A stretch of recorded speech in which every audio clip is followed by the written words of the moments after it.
Are you a brewhead? I'm a brewhead. Are you a brewhead? I'm a brewhead. Y'all are brewheads? Yeah, we brewheads. So pour a glass of craft beer, we can do this. Yeah. What's good, y'all? This is Cee, certified brewhead. And I'm Tiffany, liquid enthusiast. And welcome to episode 157 of Beer and Other Shit, the podcast Adjunct series. Tiffany, thank you for Look at hanging out me again. going back to back. Well, it's in order-wise. It's back to back maybe for us Oh, filming yeah. it, but for order-wise, It's not actually back it's to back. not back to back. Okay, well, here But I am. people don't have to know Hey, that. hey. Welcome back again. 3 Also, episodes I'm not later. always back immediately. Like, usually I'm It's pretty like rare. a few months in between, unless it's link at up, of best. course. So, hey, y'all. How's it going? Cheers to you. So if Tiff's on the pod, you know it's serious. No, it's not fucking You know, around. I'm either talking to someone. Hey, I love everybody. Of course you do. But yeah, I have friends that I obviously want to be on the podcast with. Or I have a business that I like to talk about, or marketing. Exactly. These are the three things that pull me out, or link up. 4. Oh, there you go. There you go. So there's a bunch of things, and then tonight you got a bunch of those things ticked off. Yep. This is a great one. This is an OG friend of the show. Oh, friend of the show. I love saying that. Isn't that great? Yeah, it's like friend of the show and friend in real life. Yeah, Definitely but friend of the I show. like saying too. friend of the show because Yeah. it's funnier. Yeah. The other one we always joke. We don't really have that, but Enemy of the show is Yeah. the best. Yeah. I have one enemy of the show. I know we have a bunch of enemies of the show, but we don't talk about them. Yeah, man. This is just great. This we haven't caught up with this gentleman for a couple of years, I think, and a lot has happened. Oh, I'm already drinking his beverage, so Yeah, kind yeah. of spoiled. This is like, see, when Tiff's involved, you're just not even following the protocol of waiting till we get on. But it's Sorry, okay. yeah, You can do my what you bad. like. It's your pod. My bad. I'm just going to make this happen. Guys, please welcome Shehan De Silva from Lost Craft and High Park in the building. Gang. What's good, my man? Good. Just chilling. Hell yeah. Welcome back. Great to see your face. Thank you. When was the last one? Was it 2021? That would be my guess. Do you remember? No. Oh, the last one would have been link up, Oh, and that was in 2022. Yeah, Link Up was In the 2022 old apartment. For In the apartment. We did it there. Okay. Yeah. So the last full like this type of pod as opposed to Link Up would have been Tiff can try and find it. But yeah, so it's been a solid I would say 2 to 3 years, and lots I happened. can't believe it's been that long since you guys wanted to talk to each other on a thing. I feel like I know. I feel like this is, and you're surprised. also one of what's the word? Like most recurring guests. I feel like you got to either be the most or like equal most. So it's Oh yeah, quarantine. The quarantine edition. That's the one. Oh my gosh, when was that? yeah. September 2022. September 2020. September 2020? Yeah. Oh, whoa. Okay, Wow. that's bad. Yeah, that Well- makes sense. It was in my backyard. I remember that. Yeah. The backyard was the Oh no, the link up you were in your link up backyard. one. I don't remember where that Maybe other you were in one your was. backyard twice because Yeah, COVID maybe you were and twice. such. I don't know. Yeah. Either way. Either way, lots happening. Lots to talk about tonight. We're going to get into obviously what's been going on with you, but also some industry stuff. The last party people heard at episode 154 with Tiff. We got into like a lot of the taxation issues and what why breweries are closing, and you got a bunch of stuff around those general topics that we're going to get into tonight. So this is going to be the least beery podcast. There'll be a beer involved. No, there will be, but it's awesome because we're doing completely different stuff. So we're starting off with the classic Dejado Tequila Lime Soda. There you go. My Boom, face boom. is gonna be focused. That's okay. They know. There Can we get it? Can we get it? Yeah, it's too hard. It's okay because everything's a little stretched out up here. I'm just gonna pull myself a touch. Oh sure, yeah. Tell us about this one, bro. This one's been around a couple of years now, yeah. Yeah, this was our first actually RTD that we launched within the LCBO a few years ago, but we've kind of kept it going. It has a really strong cult following. Like no sugar. It was like one of the first tequila soda limes in Ontario, so we're super proud of it. Wow, I didn't realize. So delicious. I do remember when you were making them that I didn't recall. I guess Seeing in anything like that? general, they weren't as popular until really into COVID, no?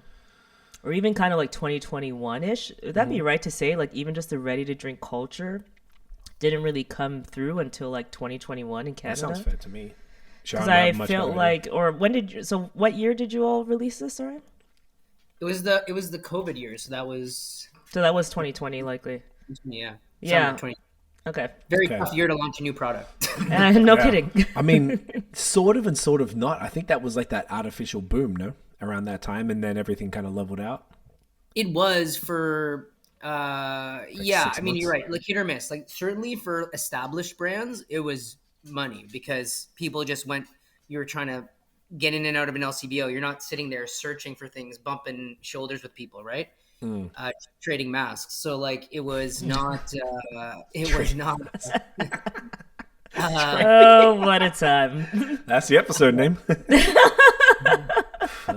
No, so you know, like essentially, people were going. It was definitely a time that drove people to less trial, more established. If you know Gotcha. going to your That go-tos makes sense. essentially, and it was also extremely hard to market. Right, like there was no events, there was no festivals, there was no bars and restaurants really. So it was really really difficult to get like you know just basically just dump money into social media and hope you know hopefully people pick it up. Yeah. But we know it's a great product. People love it. Like we still sell a ton of it, you know, at bars and restaurants and direct and stuff through our brewery as well. So yeah, we hope that it'll eventually come back. We have new products too for Dada that are coming through for the next couple of years. Hell yeah. Awesome. I love it. Now this one was this, if I recall correctly, this was like your first like foray into the world of like the RTDs from yeah. And the fact that you did like you have it like it's essentially a new brand. Did you ever consider doing it through Lustcraft or anything else, or did it make more sense really to just have its own sort of like sub brand as such? Yeah, we thought about it for a long time. Actually, I don't know. There's pros and cons to it. I think we wanted to. The crux of the decision was we wanted to separate the identity of the brand. It's very different. It's not, you know, putting like I think when you start doing RTDs and it's like Lost Craft Tequila, it kind of doesn't have the same authenticity, and it's very different. Like within our company, the people that are at the time especially that were doing beer weren't doing ready to drink. It was completely separate. So we kind of want each segment to have its own, you know, brand identity. And also like when you think of, you know, spirits more generally as well, and this is actually just more of a market trend within spirits, is that when you think about it, you know, for spirit brands, you think usually of the brand as the product, not like the distillery. It's different than craft beer, right? Great In point. Yeah. the brewery, right? But with Grey Goose, you think of Grey Goose, right? You don't think behind Bacardi. or whatever, right? Like so that's the other side of it. I think is more of a mentality of a call brand for specific ready to drink products. Makes a lot of sense. It sounds like I definitely want to get into that tonight as well. Like it's totally different to the beer business. It sounds like in many ways, which is interesting. Yeah. So should we talk more about that, or should we get right into like the Lost Craft sort of since what's happened since then in High Park? Maybe we do that first, and then we can. Oh yeah, because like High Park, that means you wouldn't have talked about that. I assume. No, we right? haven't touched on that. Oh yeah. And I know we have a bunch of RTDs tonight, so we'll get to the spirit stuff because I'm personally fascinated about it because I really don't know much. I don't think we've ever had a spirits. Well, unless we drank Willibald's spirits. No, we didn't. Not on the pod. Okay. But I know what you mean. Like that's like. I just don't know a lot about the business, and we typically. Oh yeah, we haven't talked about the business that much about I'm it. super But I think it's interesting because in that podcast that we just talked about that I did recently with you on the why are so many craft breweries closing, we did talk about in a market that's so saturated potentially, or if you're thinking like when you're thinking about how to differentiate or potentially increase your earning capacity. Is expanding in the beverage industry a good idea? So I think it's interesting to kind of talk about the pros and cons of that. Yeah, and kind of like what that business looks like, because I find it interesting. And then if you think of what the big beers doing, they're beverage companies now. Basically, they're in cannabis. Like they're in the cannabis drinks. They're in the because remember that drink I loved? I found out it was from AB and Bev. In the end, there was like that CBD drink I loved, and in the end, I was like, oh look, I've been supporting. The one from we got in Quebec. Yeah, we didn't have it here. So yeah. there was that and one, and yeah, again, time. and then again, like all the other drinks, the White Claws, all that type of stuff too. So great point. Yeah, I think that'll be interesting to uncover. But yeah, High Park because I haven't been there yet. Yes. Oh yeah, we definitely need to get down. So yeah, man, tell us, I guess, what's been happening in the business overall from the last time we spoke on the main pod, aside from the link up one. So the end of 2020 up until now, obviously, you know, the acquisition and merger of High Park Brewery. Now there's a physical space for both breweries, which is shared, which is amazing. I got to go just before we moved, we went down, we hung out, had some beers. So didn't get to like do a full tour though. There was like which is very smart. You were using like the tank space as like an event area. It was right next to it. It was very cool. So it was jamming. It was like an Nice. office party or something. People were just having a great time. So I didn't get to see, but at least got to experience it and drink the beers there. Really enjoyed it. So yeah, man, tell us about like what's been cracking since then, and then how did all the merger stuff come about? Yeah, so we did the High Park, and we merged in 2021, Okay. and it was kind of largely driven off, a mutual need on both sides. For us at the time, we were going through COVID. We were having a very difficult time selling direct to consumer. This is the time when people are doing a lot of online sales and stuff like that because we didn't have a retail store authorization, and they did. And then conversely, like we had, like a sales team, like a marketing kind of group. I won't say a group, but like, we were good at sales and marketing essentially, which they didn't have. So it was a bit of we both had something that each of us needed. So it made sense. And then kind of since that time, yeah, to your point, like we spent some money to renovate the brewery and really make it like a destination location because we're not exactly on like a main street, but we are in Toronto, large spot with parking, et cetera, which is pretty unique. Close to the And station. Parking? Sorry. Yeah. I was like, what? That's amazing. Oh, the pickup, it's ironic, right? Like, when you're a brewery and you're trying to have a retail store with a bottle shop to sell cases of beer, you kind of need an ability to do that. It's not as easy when you just have to, walk up traffic kind of. I mean, it works, but it's just a little bit different. Yeah. So we kind of invested in kind of making it like a really cool space. So now we have a really great events team that we do lots of weddings, corporate events, and that kind of stuff. And we have actually three technically separate spaces. We have a brewery event space, our tap room, which is always open, and then a big patio as well. And then we actually have an adjacent event space above our brewery as well that's kind of separated out. So it's a lot of kind of definitely more of like a hospitality play. And then we also have our own kitchen that we run as well there. So we have food every day whenever the brewery's open. So that's kind of, what happened with what's going on with that space. And then obviously we rebranded High Park's beers and relaunched them in the LCBO stuff. And they've been doing, quite well. And then on the other side, is since that time as well, we also really pushed heavily into spirits. So we started expanding our RTDs. So we have like multiple RTDs. We've done tequila, gin, vodka, and whiskey, and we're continuing to roll out more for the coming year. And we also got into bottle spirits. So we do like regular spirits. So gin, vodka, whiskey, tequila, and rum actually as well. Nice. And our first products for our gin, vodka, and tequila, all of them won, awards at the San Francisco Spirits Competition. Our vodka won a double gold, one of 20 vodkas in the world, which we're super proud of. So all amazing. Like made locally in Ontario, not on site at a partner distillery that's in Ontario. But again, so we've kind of since our last kind of chat, we've definitely like fully diversified into all sorts of beverage alcohol except for wine currently, essentially, although I guess we do cider. And I think going forward, certainly like non-alc will be something that we'll be doing. We are developing non-alc beer, but I think we're also looking at just other non-alc drinks as well, not necessarily just beer. Amazing. It's huge, bro. I mean, just the amount of things you just rattled off. Yeah, it's a lot. Like you're saying it so casually, and it's like it's all like huge moves. Yeah, so these are extreme product launches. You've shipped a massive. lot in the last 2 to 3 years. Yeah, it's man. Really impressive. The non-alcoholic beverages is a very cool one.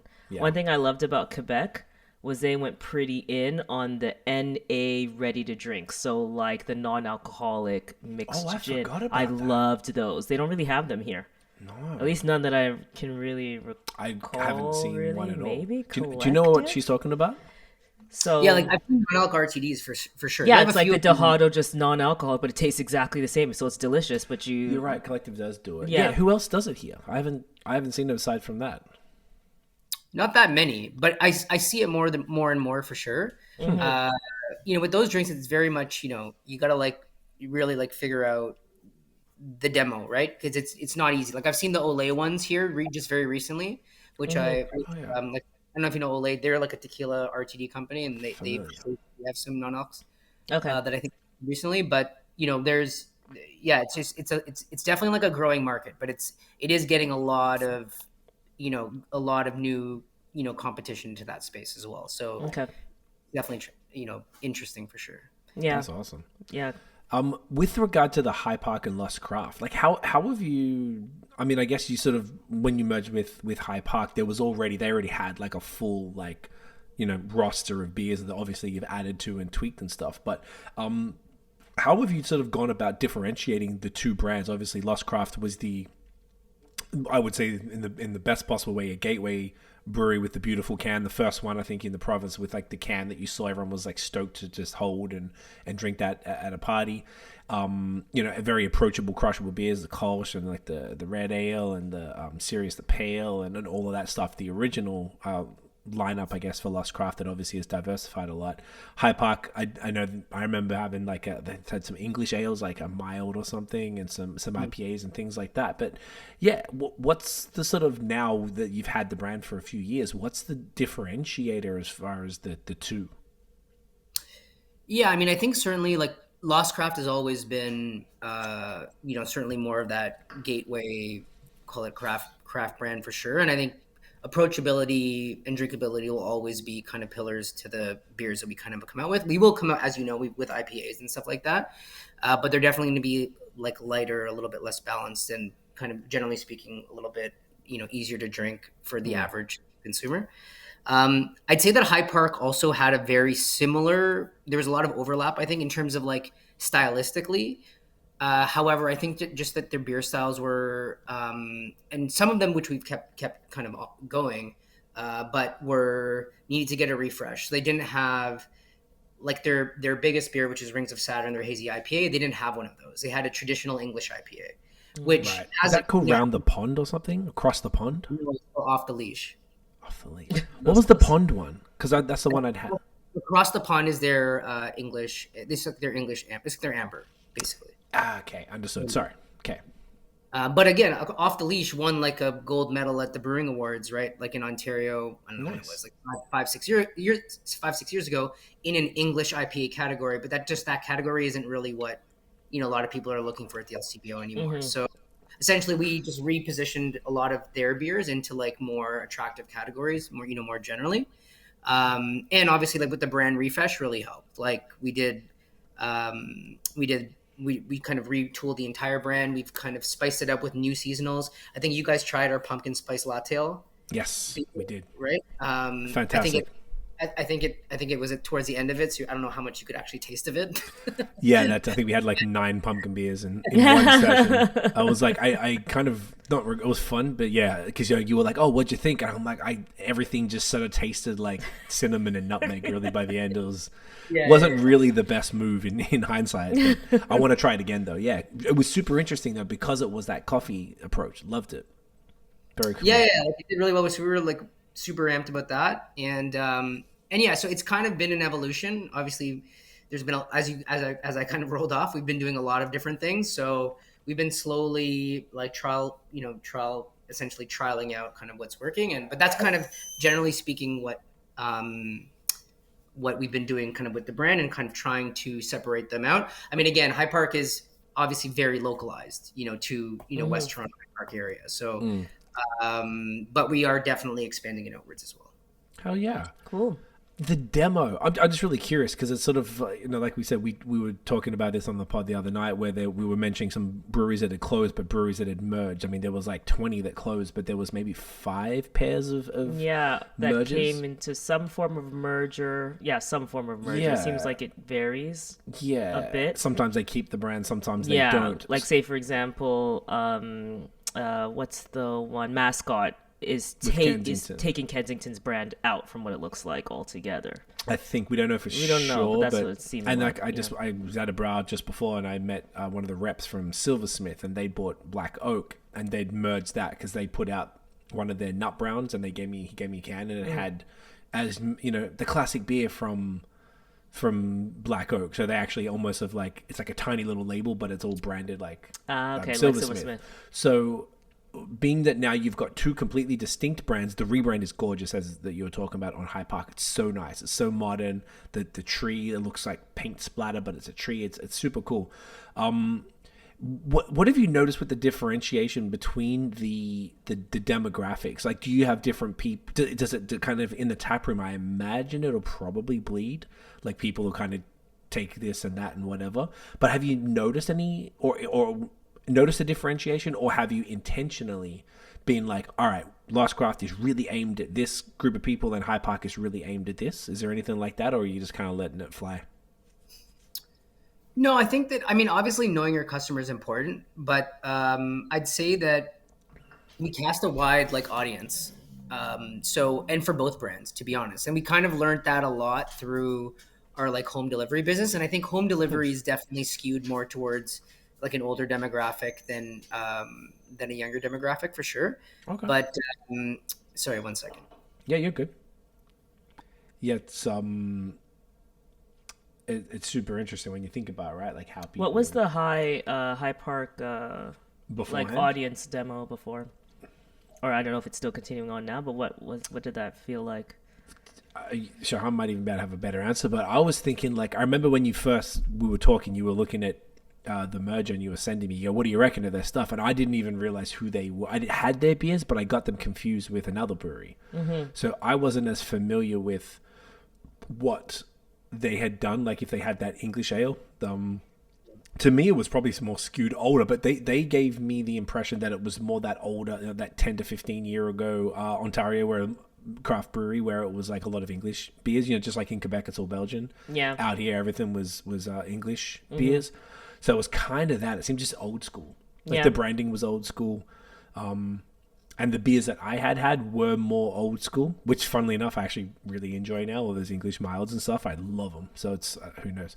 But I don't know if I would have picked, because back then everything was. So even if you're 22 and you're drinking craft beer in 2011, you're probably going to be drinking something like that, because everything was kind of like that. Yeah. So it's hard to kind of pinpoint. But did you have any? Yeah, keep going. Yeah, no, I'd say that it's honestly like, I think that certainly like the branding was a little bit more vintage and kind of, certainly I think when we took it over, we wanted to freshen it up, and even the owners agreed that it needed a refresh. Dated for sure. But I would say that like I see who comes to our, the brewery to buy kind of beer. And now it's very funny. Like when we first started, it was some people were buying High Park and some people were buying Lost Craft. And there's very little like overlap, right? Interesting. Whereas now it's very different. Like people are just getting a bunch of different things. But the demo with us, I always say this is like a unique feature for our brewery, because I think that the ethos of what we're trying to do in terms of like approachable beers and expanding the net and being a brewery that can attract any kind of customer, whether they're craft or not.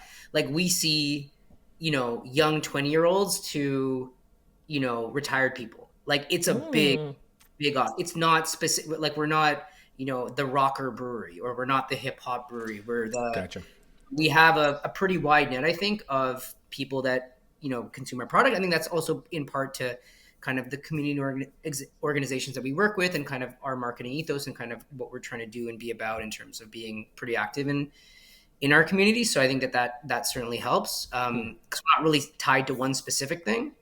But I'd say it's evolving, right? Like I think I would also say that beer as a category is evolving, right? Like the people that were drinking beer 5 years ago aren't necessarily drinking beer today. So, I think it's definitely just dynamic, but I'd say that it's very broad in general. Gotcha. And I think both brands is very broad. But I think, people would have thought that, the High Park brand maybe was a little bit of an older school brand, but in seeing the data, it's less so now for sure. Interesting.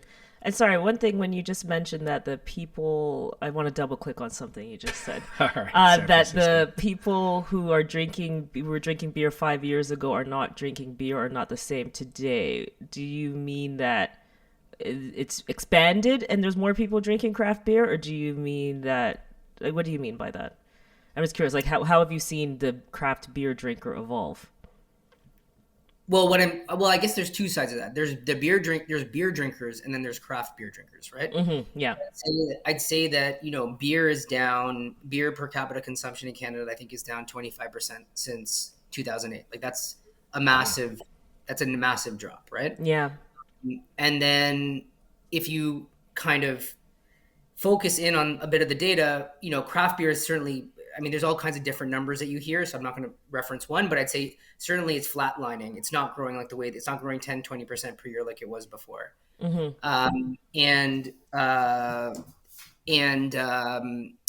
I would say because we have, we work I'm an alumnus of U of T, so I still have part of some student organizations around kind of from what I grew up to like in what they were doing versus now. And, before, you go to parties and stuff, you're seeing kegs of beer and like, beer all, at everywhere you can kind of go at university. And now it's vodka sodas. It's mixed drinks. That's certainly, it's replaced at a grassroots level. So I see that more and more in terms of like what, you go to a party now, whereas before you would typically see, cans of beer, craft beer, you see more and more and more RTD. So I guess what I'm saying is the consumers that were like there, I see personally, like, anyway, like definitely a shift of consumers that were buying kind of like craft beer previously, shifting more and more towards ready to drink. And I think that more generally, and the other part, it probably affects like a company like us more, that's more of a gateway audience. Like, if you're a super crafty, like heavy into IPAs and that's what people like to drink, then yeah, you're going to be less impacted by people wanting to drink less beer and more vodka sodas, right? Yeah. So like affect everyone differently. But anyway, that's kind of a bit of the context. Gotcha.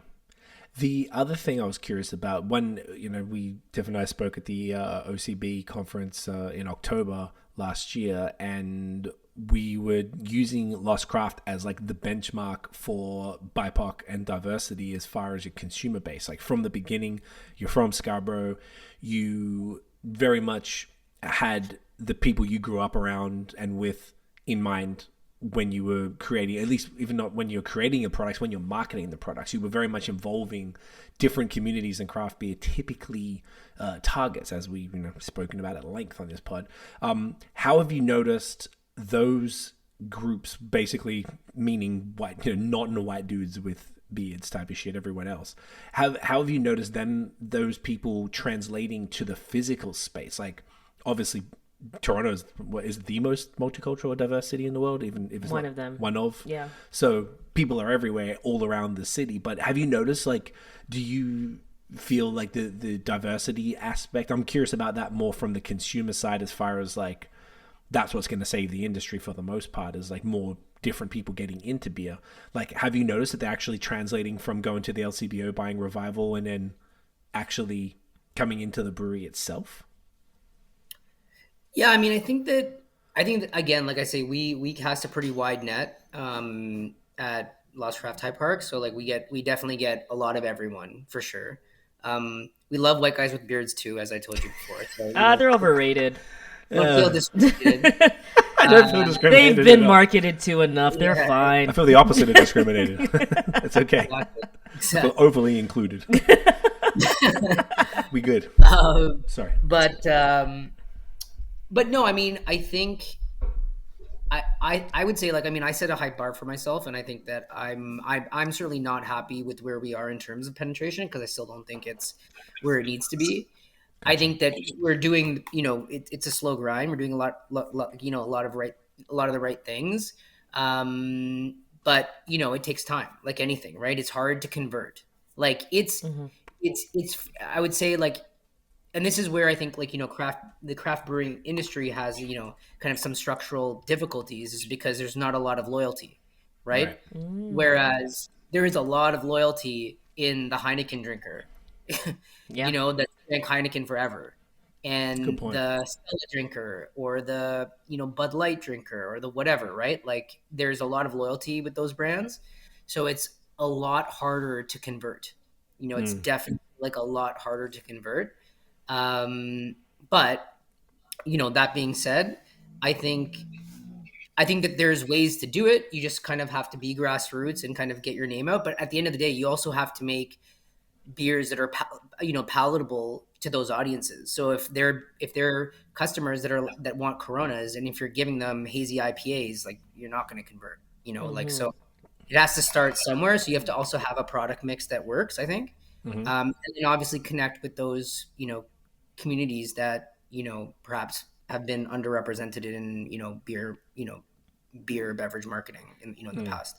Yeah. Yeah. And do you think that lack of loyalty is because, well, one, there was less options back in the day, so you started early with one brand and then kind of continued on? Similar to cars, like a car brand's goal is to be your first car because you're more likely to continue purchasing that brand all the way through. So do you think that's it, or do you just think there's just like too many beers and people are just like, oh, whatever, I need to try them all? Like, what do you think causes that? I think craft beer as an industry has always kind of been predicated on exploration, right? Like you're making new, unique, innovative beers, not necessarily beers you're going to have 100 times. Just you want to try once or twice or whatever, right? So I think like that's part of the ethos.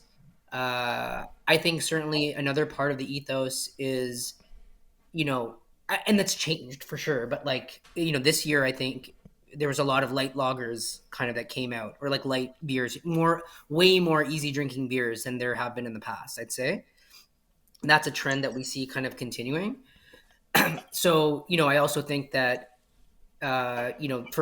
you need to have beers that people want to kind of repeat by, right? Consistently. And as you guys know, with IPAs, you guys, Craig, you post different IPAs every other day, right? You're not going to. You mean four times a day? Yeah, exactly. Relax. Like it would be a little bit stale, right? So you understand, like the culture isn't, drinking Jelly King. No, it's fair. It's point. true. That's fair. So, anyway, so I think that's just part of the thing, it's like, it's meant, I think craft beer, it always has been exploratory, and it really hasn't focused on, okay, let's build like real strong brand consistency. Now Steam Whistle has done that, right? There are a few that have, but I would say the majority, that's not really been the focus. Gotcha. And I actually love Steam Whistle for that reason. And we have some in the fridge. We went and visited, and they were just nice and randomly gave us 2 6-packs each or something like that, I think. Yeah. And I just love having it in the fridge and drinking it because I'm like, if I just want a nice beer that's going to be... You don't have to think about crisp, clean, don't have to think about it. It's really good. I had like a few over Christmas and things like that, and I was like, this is great beer. I wonder if that's what needs to change about craft beer then. Like, I thought that's what the intention of the core brands are. That's correct. I think so. And the easier drinking that you mentioned before, Sean, like as far as we're seeing more and more of, and we've seen more and more of that over the last 3 to 5 years, maybe more so actually as the pendulum swung back after COVID, when everyone wanted double IPAs in 2020, and then they got fat and broke, and then they're like, fuck, I need something more chill. Yeah. And then came back to that. So I think maybe that's probably the biggest area of opportunity for craft breweries, in that they need that sort of beer that people will come in and buy 2-4 of. Yeah.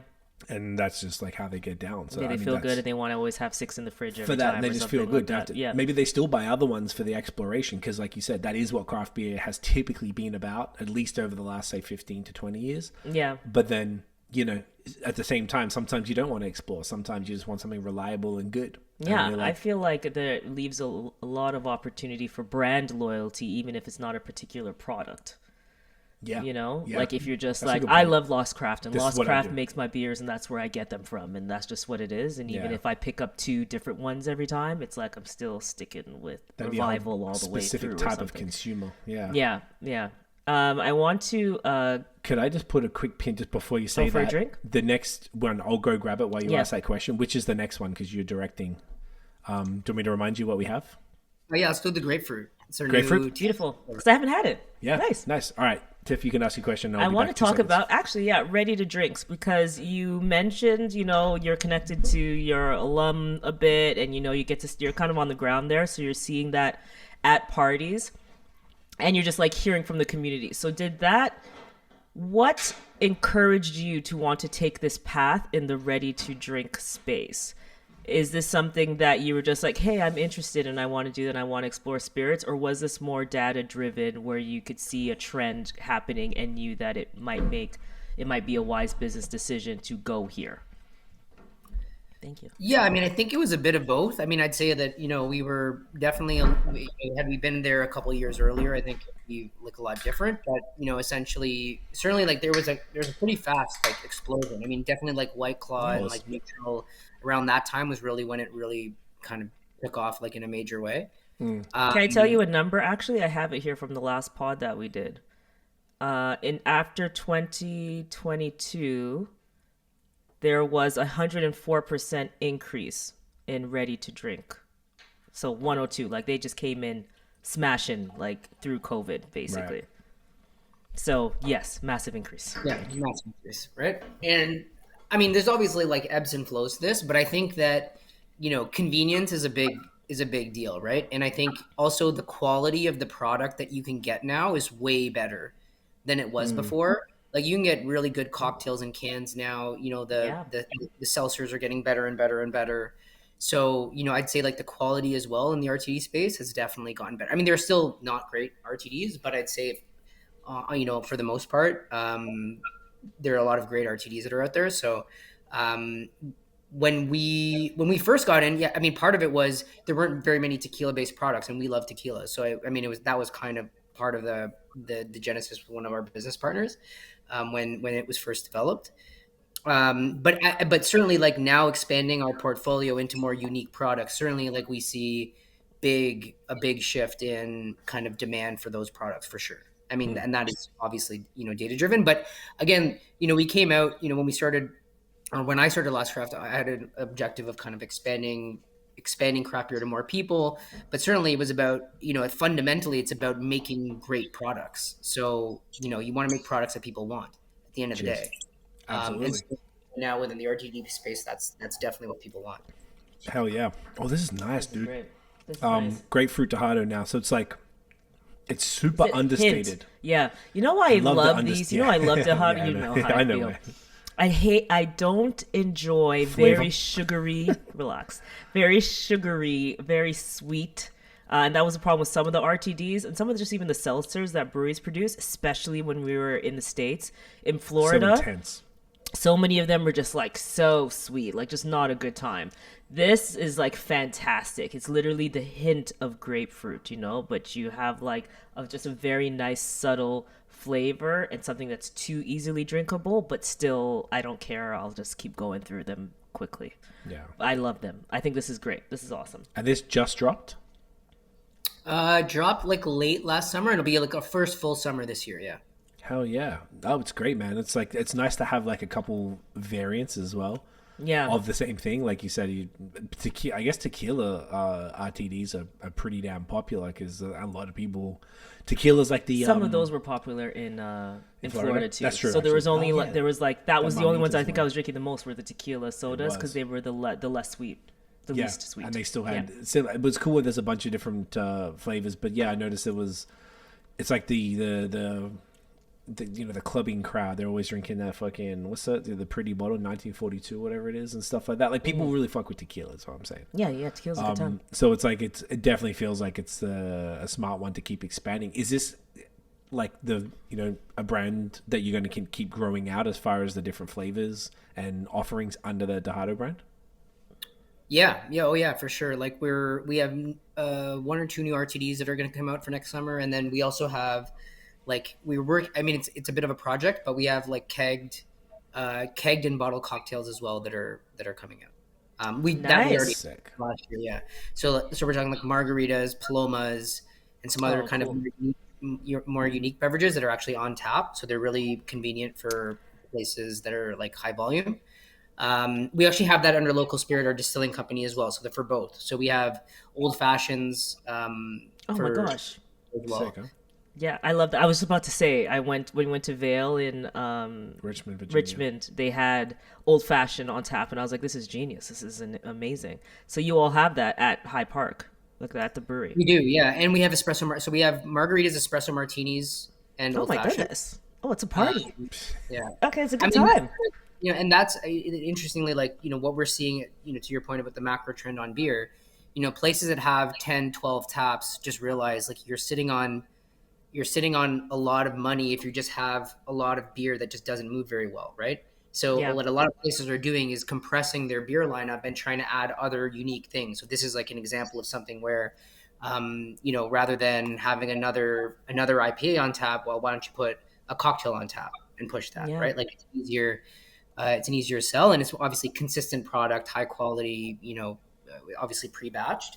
So that's been something also that we've been kind of focused on in terms of expanding our kind of product lineup as with adjacencies essentially. Yeah, I love that. And because when you think about it, if I'm not a craft beer drinker and someone brings me to it and I'm just like not that interested, it's way better to get whatever, 5, 6, 7, I don't know, whatever the cost of it might be, because you have everyone drinks spirits for the most part. Like a lot of people will be down. So even if you don't drink beer, if you see something like an old fashioned, you're like, oh, I'm gonna try that. That's cool. I've never seen that on tap. Yeah. Or it's just it's like, don't just take the opportunity to make the extra money. Like, don't you want to increase your overall ticket price? Particularly when, like, if you're saying that, say, there's like 12 macro lagers on tap. I never even thought about that, where it's like you really shit. go and it's all these different things, and it's like, why not just add something different? I never considered even that. if it would be kombucha, for example, as a non-alcoholic option, it'd be, I think, beneficial to have like an NA. Then you have a couple, spirits or something like that. A wine. Sometimes you see wines on tap, which is always very cool. And then, and the beer. I love that. It makes like you're almost leaving money on the table if you don't as like at least a bar, test it. Even if it's not a craft beer bar. Then is really what we're saying, like like just a general Even at bar. a craft beer bar, I think I would do it. It actually makes a lot of sense. I feel like if you're a smart business, just like if you're a brewery like yourself that is diversifying, essentially, like Tiff mentioned earlier, like a beverage company, if you are a bar or a craft beer bar and you don't have multiple options, you're really leaving. That's why there's different flavors of ice cream when you go to Baskin Robbins. You add diversity. The more diversity you have, the more opportunity you have. There is an element to that niching too. Yeah. But at the same token, if I want to go to a craft beer bar and I'm trying to get, hey, like me and you are down and Tiff, you're down, but say we're trying to bring some other friends and they're like, but I'm like, hey, look, they got wicked craft, local spirits, craft cocktails on tap and but like it's a good selling point. I think it's just super dope, and I feel like it's like, at least we discovered it like 2023 in the States. I'd never seen it before. Oh, we had before. Cocktails? I would say, not cocktails The draft on tap. cocktail. So that's specifically that. Yeah, I don't think so. So like, if it's coming to Canada, it's a what's the word? Novelty. It's like fun. People come like, yo, you got an old fashioned on tap, fuck. Like, how do they turn out, by the way? And are they like carbonated or something? Because it's probably run through the same lines as beer. Like, how does it work? It's different depending on the product, but yeah, generally speaking, they're not carbonated. So you can just run them on. I mean, obviously there might be some slight carbonation, but very little. Yeah, because like old fashioned isn't really. It depends. Like, espresso martini is a little bit different. Like, you got to pour it, and you still have to shake it to get the foam, but it will naturally foam. I was about to ask, how do you get foam? Like, do you run it through a nitro tap or something? Pardon? Yeah, breakfast. Yeah. That becomes more complicated if we, because like bars aren't going to necessarily add permanent nitro taps for espresso martinis, Gotcha. Right? So we have to figure out, again, this is like the R&D element of it. But it's not, I would say this, like going through that process and now like understanding like how, I would say this, it's easy to make it's easy to make an RTD. It is hard to make a good RTD. It's not like, you would think it's just adding flavor and vodka and there's your RTD, but like there's a million flavors you can get, right? And so many good RTDs that are out there, like to get someone to convert, it has to be really good, really unique, have interesting features, be very high quality, like, so there's a lot of science that has to go into making something that's really good. And then the keg cocktail piece is even more complicated because, you're using high proof alcohol. Again, if you're looking at pouring it off draft, how does that work? There's a lot of different elements to it that took a lot of time to kind of get right, essentially. Without going too deep, it just occurred to me now, like, what's the R&D process like? So I know, say, with beer, you can brew a pilot batch or a homebrew batch, and maybe someone makes, I could try this homebrew batch. I'm like, hey, that's pretty good. All right, let's scale it up to 200 liters on this pilot batch. I'm like, oh, cool, we nailed it. Now let's make 30 hex or whatever it is. What does that look like for an RTD? Like, is it literally one shot of vodka? Now I'm going to put this raspberry flavoring. Like, what does it sort of look like from that side? You don't have to go too much detail, but I'm just curious in comparison to beer, because beer's a little more straight up and down. There's one way to do it, and that's it. Yeah, it's definitely I would say this. It can start as one shot of vodka, get some flavor, I don't know, do something and like be like, "Oh, this drink tastes good." The hard part is how do you have a scalable recipe that you can make money at, right? Because it is not easy to scale. As we talked about, before the pod, spirits taxes are a lot higher than beer. So the Yes. margins in RTDs are a lot thinner. So it is more difficult, I'd say, to make a high quality product with a cost that makes sense to make, essentially. So you Interesting. have to be, that's where the sign. I mean, there's element, and there's also, I mean, there's other things too, like shelf life. Like, have you ever bought a bad RTD at the LCBO? Maybe not. Person, Tiffany might. I'm trying to think. I'm gonna No. You say know what? I bad. think it's so new here. It's like even though I've bought them, I have not had an issue ever. I Yeah. may have in Australia back in the day, yeah, like it's flat or tastes a Yeah. bit funny or And something. also I buy them direct more than the LCBO too, so that could be a thing as well. Fair. Or like from Durand and stuff like Gotcha. that. Yeah. So what, they get really bad? I thought they would have a way long shelf life because it's like liquor and Well, water. well, that's my point, right? They're supposed to. They should. Yeah. But what I'm saying is, when you have a bad RTD, usually it's not like, oh, the RTD is bad. Like, it has gone bad, and that's the Ah. science behind like the shelf stability, and like there's I don't say preservatives necessarily. They're pasteurized. I mean, there's a whole bunch of stuff that could be involved in that. What I'd say is like stability is important, right? Like you want, especially like a product like Dejado is easy because it's just it's basically like tequila and some flavoring, right, and carbonation, more or less. It's more complicated when you have real fruit, real ingredients. Like the next drink that we'll try is one of the fizzes. Like those are products that actually have real fruit in them. So when you do that, it's a completely different ballgame in terms of making sure that the product that you can taste the same when the person's consuming it. I never considered that. Yeah. It's the same problem, like real fruit, same as a smoothie or Yeah. some sort of a sour, fruited sour. So It tastes great. Yeah. Sorry. It tastes really good. I really this like is it. money. It's awesome. Sorry. I was thinking, you go first. Cause Okay, so we talked about the pros of because I'm very interested in the RTD side of things. Yeah. So there are the pros, which is the diversity of your consumer base, which of course that's always going to be a benefit to an extent, as long as you can afford it, I guess. Is there a con? What are the cons you would say? So you mentioned Like the for a tax. brewery going into Yeah. it? So what are the cons of exploring or going into the RTD business? I mean, it depends on your perspective, right? Like I'm certain there's probably like a very, I wouldn't say a fickle, but a very strict craft consumer that if you're making RTDs, you're like, oh, you're not serious about beer. Maybe that's something that could be a negative aspect of it. But probably the biggest that a few companies that have gone in, and we were kind of in this boat too to some extent. Like the LCBO was pretty good to us, so we didn't end up taking like a huge hit.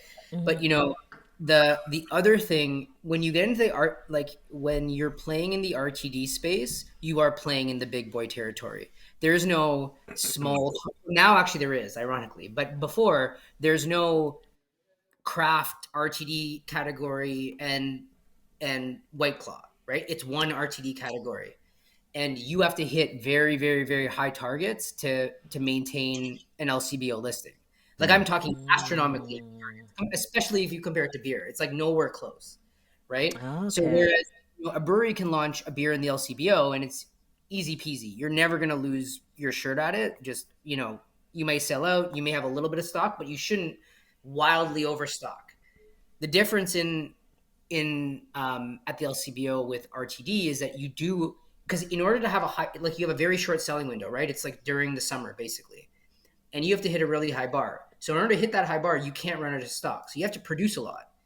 But if you produce a lot and then you don't sell, you can be left holding the bag really significant. So but now, interestingly, the LCBO has changed that, where there is now a small producer program for craft kind of beverage companies in Ontario. So that's definitely changed, Nice. Good. which is awesome. And that program is amazing. That's how our like Pink Gin Fizz got its shot last year at the LCBO. Nice. But I think that the LCBO is definitely doing, I've always said this, like for craft beer and now, even in the RTD space, even in spirits, because you can easily get a spirit into the LCBO. Like making it sell is the harder thing. But now the LCBO has, generally been very, very supportive to craft, and now that craft beer support has pushed into RTD as well, which is awesome. So you're going to probably see more and more craft, producers into that space. Certainly, I mean, I think that they're doubling the program, not like this coming year, the following year. So it'll be, you're definitely going to see more and more small producers kind of moving into the space for sure. Awesome. That's dope. I never thought about that. And then the other side of Barrington's Dreaming is very cute. The RTD side and the impact in the LCBO, fascinating. And then the other side of that, I guess, is the actual spirit. So like raw dog spirits. You and I were talking previously about this, but I'd like to go into that a bit, because that is like extra fascinating, because I know obviously there's a few breweries, maybe less than a handful in the province that I can think of, that are also dabbling in spirits in some way.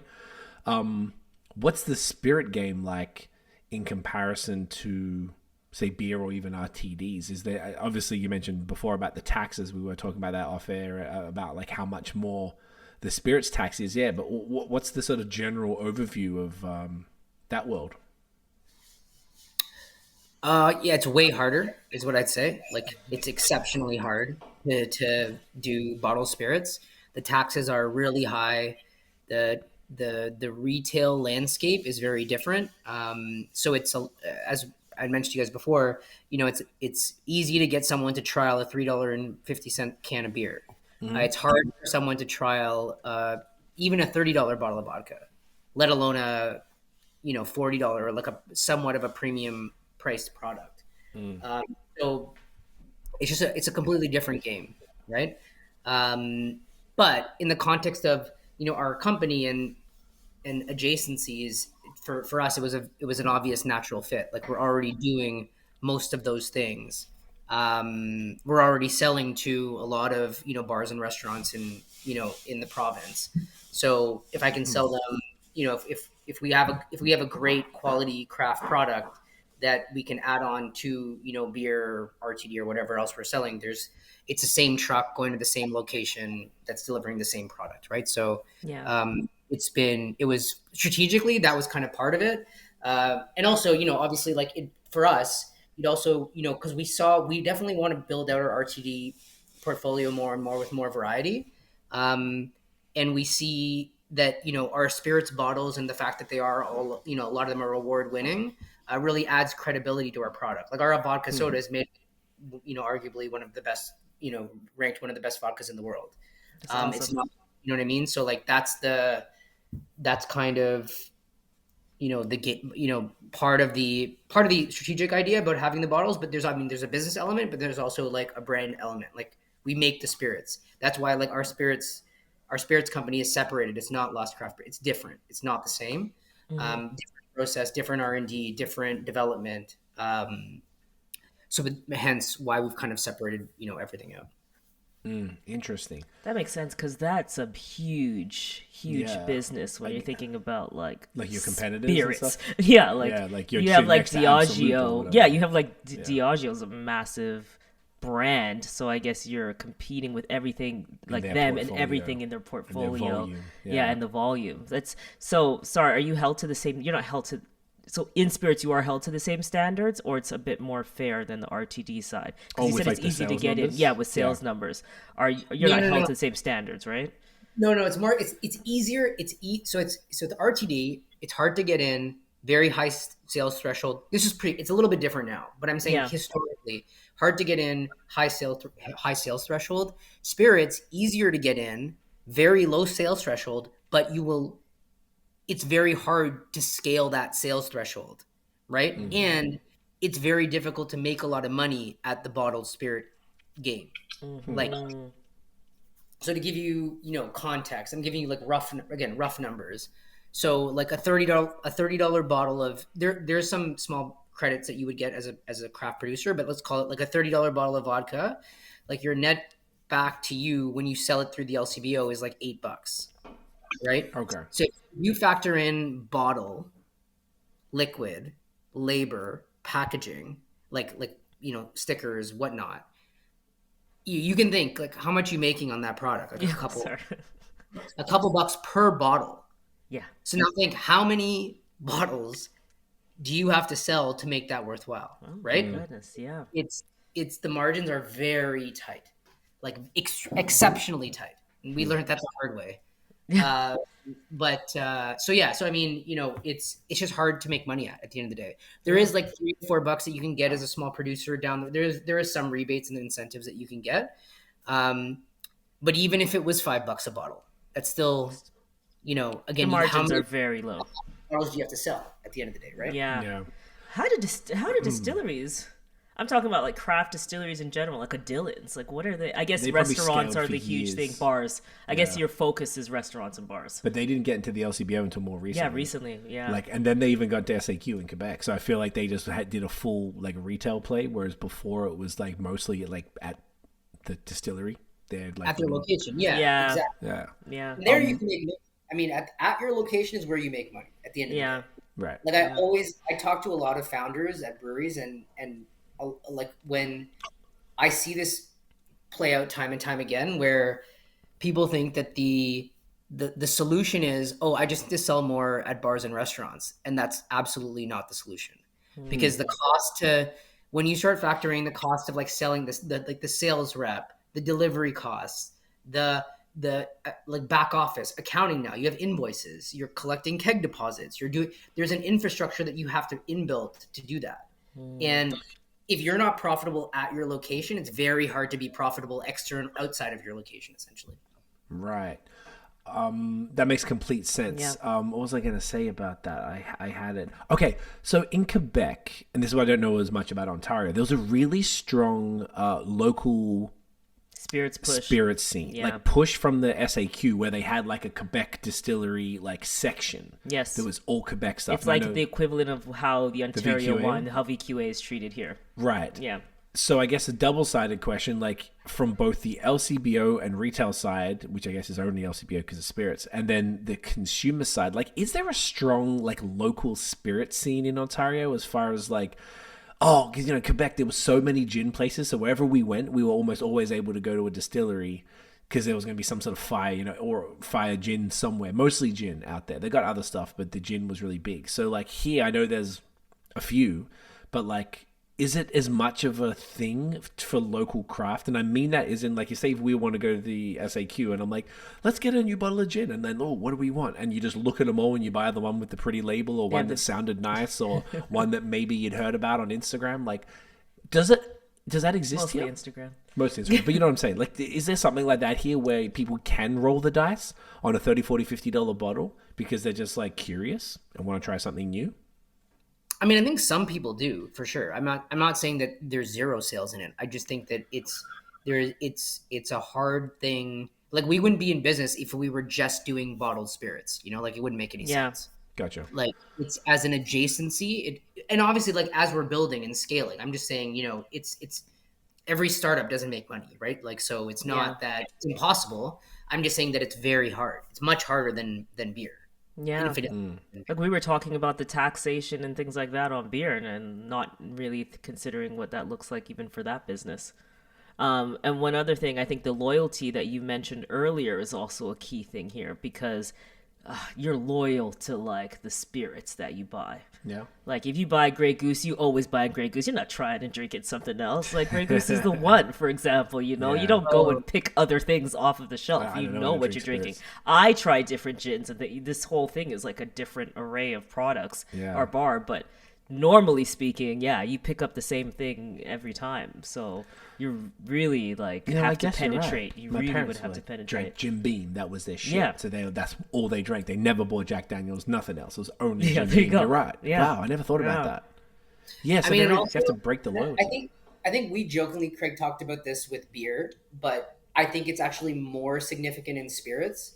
Tiff, you're absolutely right. Brand is so much of a factor. Like psychologically, it is exceptionally strong in spirits. So a big part of it, in our development, and like when we make our spirits, we're doing a lot of blind tastings with everything from Smirnoff to Grey Goose to like premium to like sub premium, etc., and you would be shocked at what those results yield, right? Like it is not. Like we certainly have had people that think that Smirnoff is the best vodka with infinitely premium, like call it premium price vodkas, like on the same tasting, on the same tasting bill, right? So when you go blind, it really, I always say this to all my friends that, you know, with consumable products, especially when like you think that brand is involved, it's very interesting psychologically to understand that a lot of the time it's not what you think. It's that's actually why the can matters, to be honest. The can and the brand matters because it psychologically makes you think that it's better. But is it? You know, Yeah. These are the things, and I think with spirits, it's hard to break that barrier. Even if your vodka is better, you know, someone's gonna see the gray spot, but like, no, like that's the one. That's the one, exactly. Yeah, that's marketing in general. That's the power of marketing. Power You could tell me any PC runs faster or does better than anything that my MacBook is doing, and I don't give a fuck about that. I do not care. I will. We are not copying. This is what we purchase, and that's what it is. I don't care Apple what family. the iPhone, what the camera looks like on a Samsung. It's the iPhone to the death. So that's fair. Yeah, that's what marketing does. Yeah. I'm gonna get my charger and then Yes. another can. Which one should we do next? Yeah, is it the peach or the pink? Maybe go pink and then peach. Okay. All right, pink that bad boy up. Yeah, okay, interesting. So really what is that your aim then with the spirits and the RTDs is to break into that and become to break that brand loyalty for people? Or is it because that's one thing which I imagine is going to be more difficult than converting new consumers that maybe, like someone like me, I don't really drink anything but beer. I feel like I wouldn't even drink much if it wasn't for beer. So like, you know what I'm saying? Like, do you try and target? But these are very interesting to me, and I really enjoy drinking them. I actually it's fun right now to get to do this and not just drink beer all night like I always fucking do, you know? So like, it's cool for to switch it up, but I need to be kind of forced, as in like have a reason to do it. Oh, this is really, and I really enjoy it. So like, what do you think is, or what tack are you going to take for both the RTDs and for the spirits? Are you going to try and, break that Smirnoff drinker away, or are you going to see if you can attack and get a whole new type of consumer for all the products? I mean, I think it's a bit of both. I think that I think that with the spirits in general, I think our objective is really to have like more of a diversified, product offering. And I mean, at the end of the day, we want to make like quality award-winning products. Like that's where I think that we win. I think that we win with like exceptional products that are locally made. We're connected into like all the same community organizations that work with us at Lost Craft now work with us with Local Spirit and, Dejado to some extent. So, for me, it's about building, a great, craft company that has, multiple kind of diversified, product offerings that, I think can appeal to everyone. Because to your point, we want the products that we offer to appeal to as many people as possible. So if we're just segmented to just beer, that doesn't really work. Gotcha. Okay. I do notice a lot of my beer drinking friends will say that, I don't know.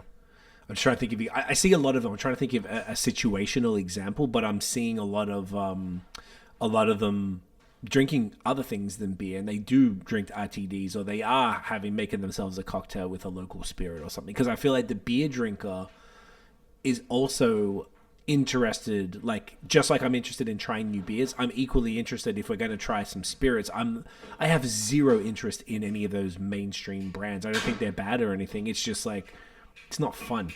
Like, I don't know, I've had Tanqueray a million times. I've had all these different spirits. So it's like, I would like to see local spirits and be like, oh, this bottle looks cool. This RTD Dejado looks cool. Let me try that.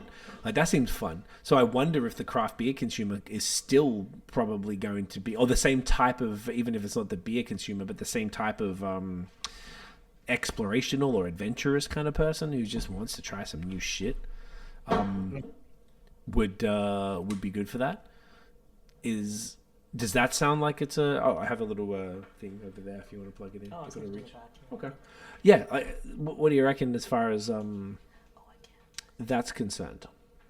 Yeah, I definitely think that, to your point, you're right. Like it's easier to sell to that consumer than try to convince someone that's been buying Smirnoff forever to drink enough spirit. I think that it's just definitely like a harder purchasing decision. Like Gotcha. that's what our data would suggest, is that it's not impossible. It's just, it takes way more time. It's not as easy. Like, you can create a cool can like of a lager or an IPA or some kind of traditional kind of craft beer, and you can put it into LCBO. It may take long, but it'll sell eventually, right? You could put 12 bottles of vodka on a shelf at the LCBO. It could never sell. Right. That's what I'm saying. It's very different. I see what you mean. Not the same. Do you have to build it up as like a lifestyle brand or something beforehand to, like, say if you don't have like like even like say Dylan's is just the first one that comes to mind that's local, like a gin place that we would often go to just because it's there in Niagara, and it's fun for us when we're in Quebec. Oh, let's get this Ontario gin. You go there, you can't like buy a cocktail from memory, but they'll give you tasters of everything to see how it goes and see what you like and blah blah blah. Like, I don't know if I imagine that was kind of like the beginning of it, but yeah, like do you need to have a tasting room, or do you need to, like, how do you go about it then, regardless of who you're trying to attract? Like, how do you break through? Like, or is that something that you're working on figuring out? Yeah, I mean, if I had the answer, I wouldn't be here right now. No. Fair. I mean, like, look, I think everyone has a different opinion on this. My personal opinion is, and I think I have a different view from when I started Lost Craft for sure. Like, I definitely think with craft, you need to be experiential. So I think that the taproom side physical location is very, very important. Because it's the opportunity for you to directly interact with your customer, right? Like, I mean, and at the end of the day, that's like, Smirnoff isn't doing that. There's no Smirnoff, just showing it in there. Oh, there you go. It actually did it. There you go. Sorry, pink Gin Fizz. Let's fucking get into it. Finish that thought and then tell us about this one. Keep going. Cheers. No, I just think that it's a way to differentiate yourself, right? That allows you to have better, like, a better value proposition, to your audience. And that's, whereas before I would have said, no, don't go physical. Again, it's like physical means like the scale of what you're trying to do, right? Are you trying to build like a $10 million massive distillery, or are you trying to build a destination location that people can come and, like, you're making some of the spirits? Like, there's different models, right? Do that. But I definitely think the physical location is very, very important. It would be something that is on our list of things to do for sure. Perfect. That was my next question. Okay, amazing. That makes sense. Pink Gin Fizz. So this is now moving away from the Dejado products there. This is a local spirits product with is it just like a straight up and down gin? Or is it a... Yeah. It's like gin, real raspberry, real lemon, some flavor, but more of like a really super refreshing summer can cocktail. So refreshing. Yeah. It's delicious. Tart, nice. Yeah. Like, touch Tart sour. balance. What is it, 5%? 5%, yeah. Less than 10 Crushable. grams, so not overly sweet. Like 120 calories. Look at that, guys. Not a lot of sugar, not a lot of calories. Which is key. Yeah. We'll talk about that. I like that the Dejado's got the nutritional label on there. Yeah, I noticed the grapefruit has the... Oh, the grapefruit one does. Yeah, the 130 on there. Yeah, I feel like that's a big play as well. I feel like the one of the reasons that a lot of people switch from beer is straight up calories. I mean, you can't really. That's the worst thing probably about. It's like all beer the fun, none of the problems. except for unless you drink too many in general. But That's true. Honestly, yeah, I'm like one of the converts to the RTDs. Of course, like I still drink beer, but I buy mostly RTDs now. But I buy them all season long, so I don't even care if it's just summer. Like I like having them, especially because they just taste good. So it's like I could mix a cocktail, or I could have this and pour it into a glass, and there you go.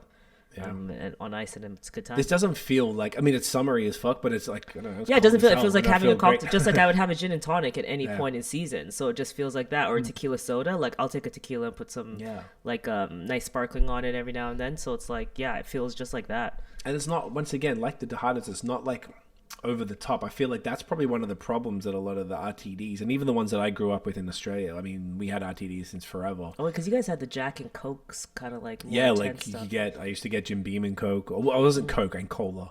Like this is Cougar. Do you guys have that here? Sam Cougar. It was a bourbon. You familiar? I don't know. Do you?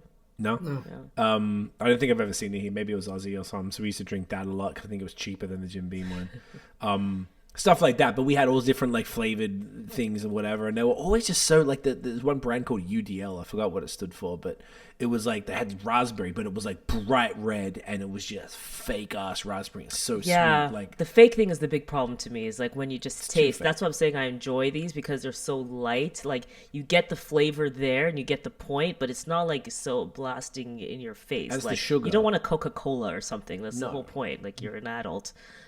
So sorry, but I mean, like, Shots fired. well, sorry, if you drink Coke, hey, do you? But I'm just saying, for the most part, it's we should be kind of off the sugar for a bit now, right? Like, and that gives you the hangover, no? Isn't it the sugar that messes you up? yeah, I think so. No, I think not it contributes to it. Yeah, I mean, I think it's different for everyone. I mean, I certainly like sugar, gluten. There's a whole bunch of, for different people, carbs. There's like different. I think there's different strokes for different folks. But Gotcha. But yeah, I mean, I think definitely like high certainly super high sugar products will hurt you down the road. It's just not good for you. Yeah, it's just not good for you in general. Yeah, whether they give you a hangover or not, like you're gonna have a problem eventually. Yeah, you should be cognizant of that. Yeah. I have a question, but right. I'll wait till you. Are we done exploring the RTD section? Yeah, I was about to say, I feel like good that you picked that. I feel like overall, I feel the vibe is that it's a great idea. Yeah, I think it's a makes great sense idea for someone. Was there anything else in that world then, before Tiff gets into the next thing, that you wanted to add to that, or do you feel that kind of nicely summarizes where you're at with RTDs in the spirit world? Yeah, I mean, that's definitely where we're at. I think there's just going to be a lot. I think you're going to see slowly a lot more innovation. That's, I think, the future is. It's, I think that there was the seltzer craze, which is like the new flavor, the mix pack to this. Like that's been what it was. Mm-hmm. But last year, I don't know if you guys saw Cutwater, like a 12 or 50, I forget what it was, like super high alcohol, like Margarita. That was like super popular at the LCBO. So now you're starting to see like different types of products. Like more like true cocktails, like high proof, convenience, right? Like this is where I think that market is moving to. So there's definitely, I think, a lot of, you're going to see a lot of interesting innovation in that space kind of in the next few years for sure. Nice. I will want to say that's what I saw in England in like 2016. So I think it's so interesting where we are. And then I feel like Quebec too is still ahead there, where like the ready to drink gin and tonics were so popular. For so example, many too. I By loved the time we them. left, So many, and like it was I loved and they were them. all local brands. Yeah, like they weren't even like big. Were these ones that Cutwater and all those? Are they like big multinationals or from like the big dogs, or are they like smaller local companies? Cutwater's Labatt. Okay. Well, I mean, it wasn't Labatt originally, I think, but it was, I think, bought by Labatt. Good for them. Okay. So you're talking about like the gin and you get that nice 8% gin and tonic type vibe, right? Yeah, that's what Quebec had, and those were great. Almost like a reverse trend, like high proof, higher calorie. But and but it's more of the drink that you don't crush 10 of. Yes, Gotcha. definitely. It's just convenient to take it out because you don't want to bring a fucking bottle of gin and then all this stuff. They were perfect. They were perfect for the park. Quebec, obviously, like they create things for the park in mind, like drinking in parks in mind. That's like the first thing I feel that's on there. Yeah. Or anything lush, being lush specific, Basically. Yeah. And a huge distillery culture in general. Yeah. So I want to talk about craft beer. Let's get back to the craft beer side of things, because you've been here for like, would it be a decade almost? Is this your decade year coming up, or is it 2015 or 20? I know we started around the same time. We started agency at the same time. BAOS, you started and Lost you started Craft. Lost Craft same time, right? When did you launch, by the way? Was it summer? October 2015. Okay. Okay. Oh, we met like December 2015. Yeah, we were right in the beginning. Remember it Oh, we was hit you right in the snowing beginning. at the local in Liberty Village. So you'd like just tipped off. Okay. Yeah, that was Continue, a sorry. logo. So you would have seen a lot of comings and goings in the industry. And the conversation we were having most recently is like, why are so many craft beer closings? Because we're closing because we have noticed a lot, and there we pulled, numbers, data. We shared a bunch of closings. I would love to hear your thoughts and opinion on what you're seeing on the inside that would be causing this pullback, these closures, things like that, these mergers. You've also, which I'm interested about, you've acquired breweries yourself. What was the Sextant? Yes. Which was like back in the day. And just you've made these types of moves before. So what have you seen? And like, what would be some standout reasons as to why a business does not succeed in this industry? I think I think that there's a lot of the lessons that you guys are kind of in that tech space to some extent as well, right? So I think that there's a lot of what happened in tech is very similar in craft beer. Whereas whereby a lot of companies expected that you can just grow your top line. It doesn't matter how much you lose, just grow, and someone will buy you. And that works if someone buys you, right? But if they don't, and you don't have a path to profitability, you're in a challenging kind of situation. I think that there was a lot of hot money that went into craft beer when it was booming. I think everyone wanted to start a brewery. And I think a lot of investors were patient and said, okay, well, this will turn around, this will turn around, this will turn around, and at some point the music stops. And I think that COVID certainly didn't help. I think that certainly was a shock to the system. But I think that even if COVID didn't happen, I think we'd be in a similar situation. Me personally, anyway, because I think I know how difficult it is to make money at craft beer. It is exceptionally hard. Like, because when you really look at like all of the costs, the operations, the salespeople, warehousing, product development, like go down the line, it's a very challenging business to make money at. So that's, at the end of the day, the real the fundamental issue that is that there just aren't enough breweries that make money. Right. Yeah, it's definitely an odd time, and another big factor is the tax thing, which has been a big conversation recently. You and I were talking a few months ago, and we talked about it in our episode the other day. But that TVO special, where a bunch of brewery owners in Ontario were just discussing the Ontario tax, and I know that you've sort of got some numbers there to give us an example, but essentially you can watch and listen to the episode 154 because we go into it in sort of detail, but you'll be able to probably give us a bit more perspective on a real life example of what something costs from a producer's side. But the beer tax in Alberta, I think you mentioned it off air. I think it's like 10 cents per liter, and over here it's like 60 cents plus another 60 cents if you're going to sell it through the LCBO. Not to mention these other taxes. So there's essentially an outweighed amount of tax on Ontario breweries that is a concern for a lot of breweries here. Yeah, I'd like to hear just your thoughts in general on that, and then we can run through that example to show sort of what the typical cost would be. Yeah.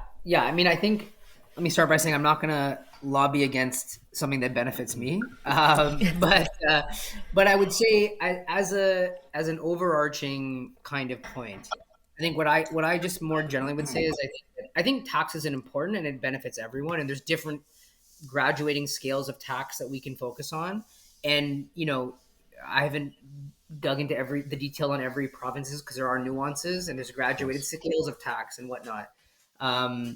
But if Ontario is the highest taxed province in the country, it would make sense to argue that we should be lower, have less tax. That being said, I think when I look at the Ontario beer tax as a percentage of, a can of beer, the vast majority of the can of beer is not taxed. It's ingredients and call it this overhead charge, right?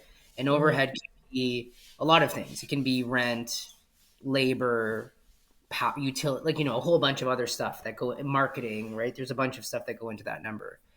Um, so I just my general view is that you can lower tax and that can potentially solve the problem, but let's call it if taxes per can of product, like rough numbers, are 10% of the cost of the product, right? Is lowering 10% what needs to be focused on, or the 90%, right? Like, I think that's the calculus that I'm saying that is probably where I think, I think that the industry issues are based off, um, you know, struggles with demand, right? Beer's not growing like it was before.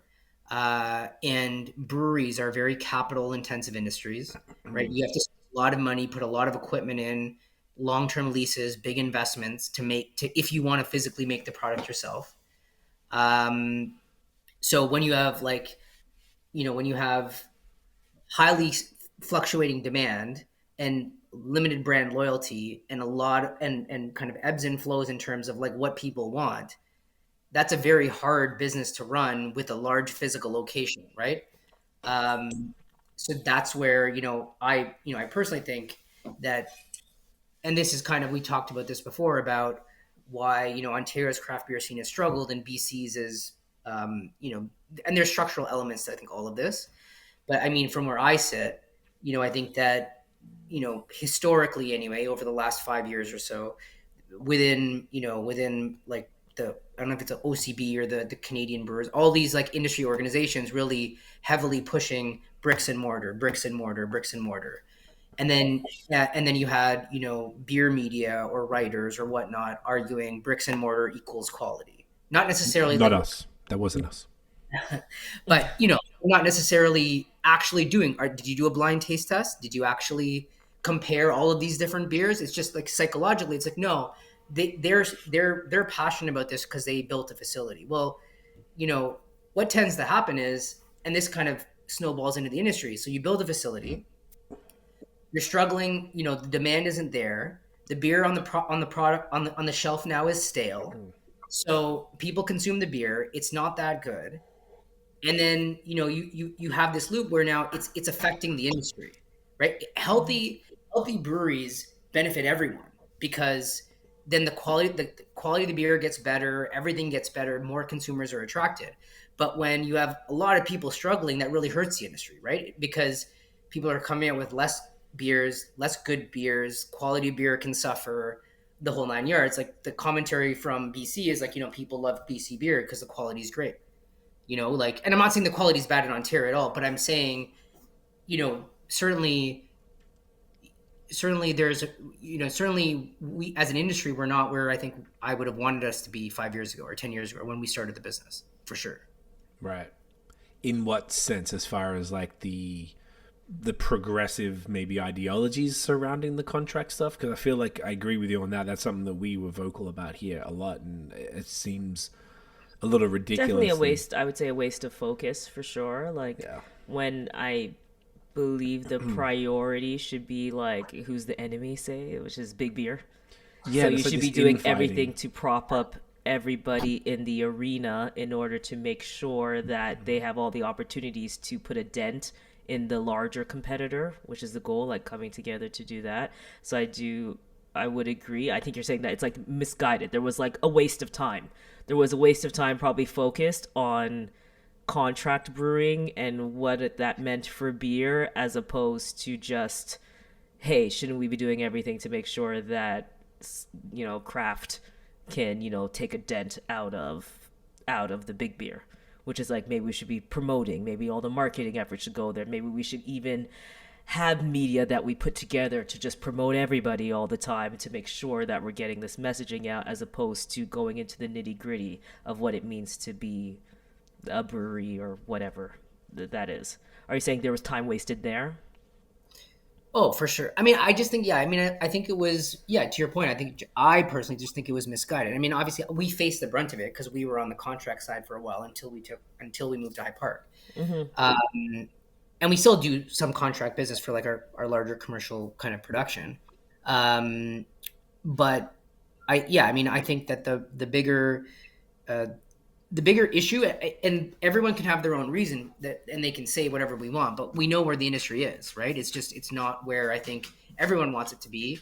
There are a lot of breweries closing.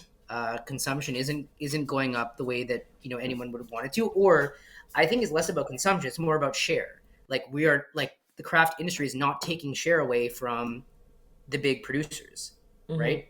Aren't BC's 30%. We're not even close. Oh, I didn't know BC's 30%. 30%. I didn't know that. Wow. Where are we? Where's Ontario? I think it's like 10-15%. Interesting. Everyone has different numbers. I mean, it's definitely not. It's definitely not 30. I can tell you that for sure. And is this quality? Sorry, is that quality you think is playing a role there?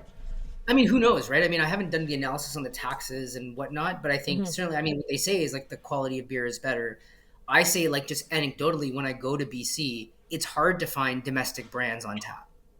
Like, if you go downtown, like, I mean, unless you're going to like some major chain, and even major chains have a lot more craft than they do like in BC. Yeah, exactly.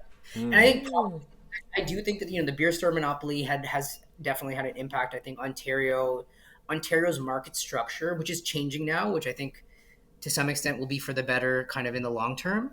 I think that it's definitely it's moving in the right direction. I think structurally, but at the end of the day, we can pontificate about why we are where we are, but we are where we are. And I think that there are definitely contributing factors that play into that. And I think that a big part of what I think the focus has been for a long time has been a lot of infighting within craft brewers, and less of a let's win this together and attack the big share. Like, what I never understood why people are fighting with people that are holding 15% share versus fighting with people that are holding 85. Like, what's easier to do? It makes no sense. I mean, it literally makes no sense. Yeah.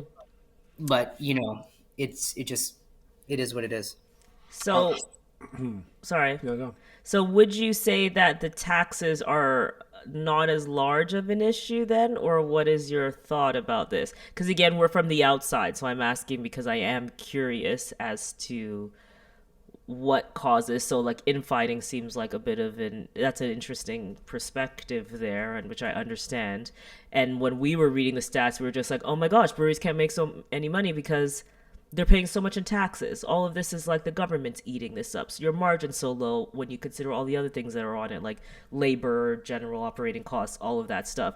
Do you think that like that is more of a minor role than even what Craig and I were thinking, for example? Or is that still a major part of it? I think if you had to wave a magic wand, right, taxes are the easiest fix, right? Because it'll affect everyone immediately. Right. So I understand and arguably, like, again, if in fact Ontario is the highest tax region, then there's probably an argument to be made that that the government should tax us a little bit less. My approach is like, I'm not a lot like I'm like, from where I grew up, it's like it's I just have a different mentality. I work with what I'm given with. I'm not here to complain about I knew I got into the business knowing that the taxes were there, right? Like now crying, like from my perspective, it's like, I'm not saying that maybe there is a fair argument to say, we should lower our taxes, but my mentality is, okay, how do I make this business work given the framework that exists now, right? I've got to know that something's going to change. And I think that, that's, generally speaking, my perspective. I think that you can make money at craft. Like, you can make, I mean, there are breweries that make money. It's not that every brewery is not making money. It's that I would say many breweries are not making money, right? Yeah. And there's probably different reasons for each brewery are facing that, dilemma at the end of the day. Yeah. So that's kind of, I think, more of if you asked me, I think that certainly tax relief will help. And I think that in fairness, COVID impacted every brewery differently. It obviously cut a lot of breweries that had a big on-premise business. It hurt significantly. So getting a bit of tax relief is not, I think, an unfair ask. But I guess I'm just realistic in saying I still don't think that's going to prevent a lot of breweries from closing. Right. It's just like a relief. Yeah, it's a relief, but I don't think it necessarily solves some of the core problems, with what's going on in the industry. That's all. So there's fundamental operating issues, for example, or inner conflict that you feel might. Well, I talked to, and this is like there's this thing that, I mean, when I talked to Craig about this previously, we were chatting, and he had said, I don't look at prices when I buy beer, right? Gang. And unfortunately for our finances, for family finances, Hey, I'm dedicated. I support craft for beer. business anyway, so whatever. That's great. That's absolutely great. But it goes back to kind of like my philosophy. Like when we started the company, it was really I want to take share. I want to grow. Well, I want to grow craft beer in general. And if beer is declining, where the growth is going to come is from converting people that aren't drinking craft beer into craft beer. It's not necessarily attracting, craft drinkers from other craft drinkers. There's not a lot of value in that, especially when consumption overall is declining. Mm. So the way that I think you do that is you do that with approachable beer to some extent, right? And you can also have more unique beers, but it needs to start somewhere, right? And then secondly, like there has to be some level of price parity. Like when it's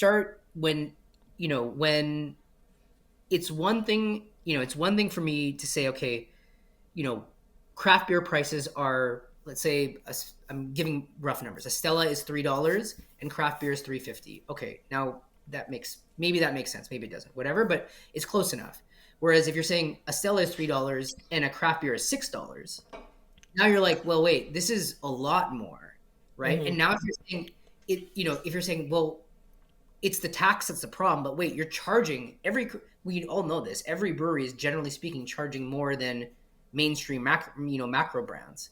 So at the end of the day,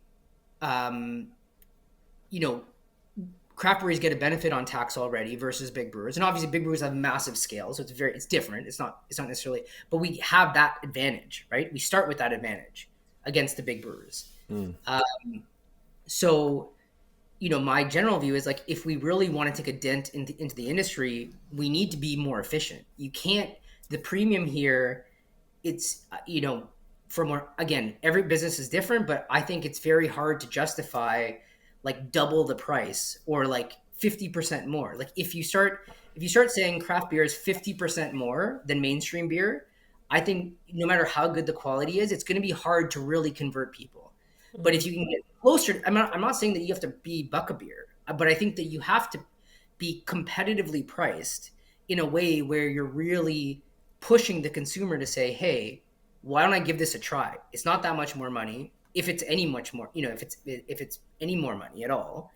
And that's where I think that you're going to see much bigger share taken away from macro brands, right? Mm-hmm. But if craft beer just becomes this, escalating price war in the reverse, meaning like prices just keep going up and up and up and up.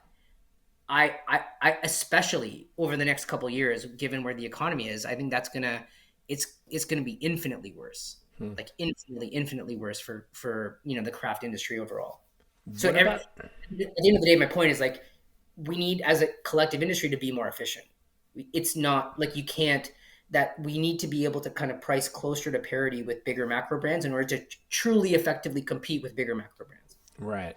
What about breweries who maybe aren't specific? Because I think there's like maybe two types of breweries. There's really one who's trying to compete and go for their gateway. And then there's the others who make, for example, expensive pastry stouts with crazy ingredients or heavily hopped IPAs that cost thousands of dollars per batch of hops. I guess you're probably talking more to those who are aiming at competing with the big guys and taking market share away from AB and such. Is that accurate? Well, what we're talking about is growing the industry, right? Okay. I don't think blueberry pastry stouts are going to grow the industry. No, so maybe not everyone is aiming to do that. No, exactly. And that's what I'm saying. Like that's fair, But what I'm saying is, if we're talking about why is the industry struggling, the industry's struggling because it's not growing. Right. I'm saying that brewery could easily, like the pastry syrup for them is fine. Like again, everyone's business model is different. I think that there is a business model. I jokingly say there was probably a business model where I started like a small brew pub, didn't have any employees, focused on just operating that brew pub in like exceptionally well.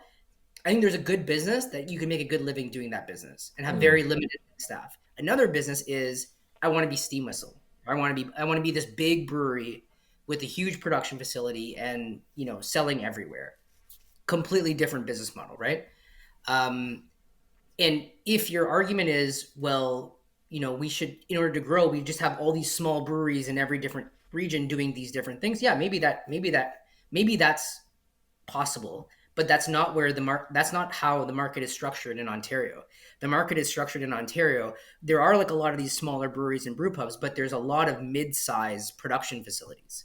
Not big, not small. Is that like what is Bellwoods considered a mid-size No, production? Bellwoods is definitely a bigger. They're considered massive then. What's a because they have mid-size? two. So what's mid-size?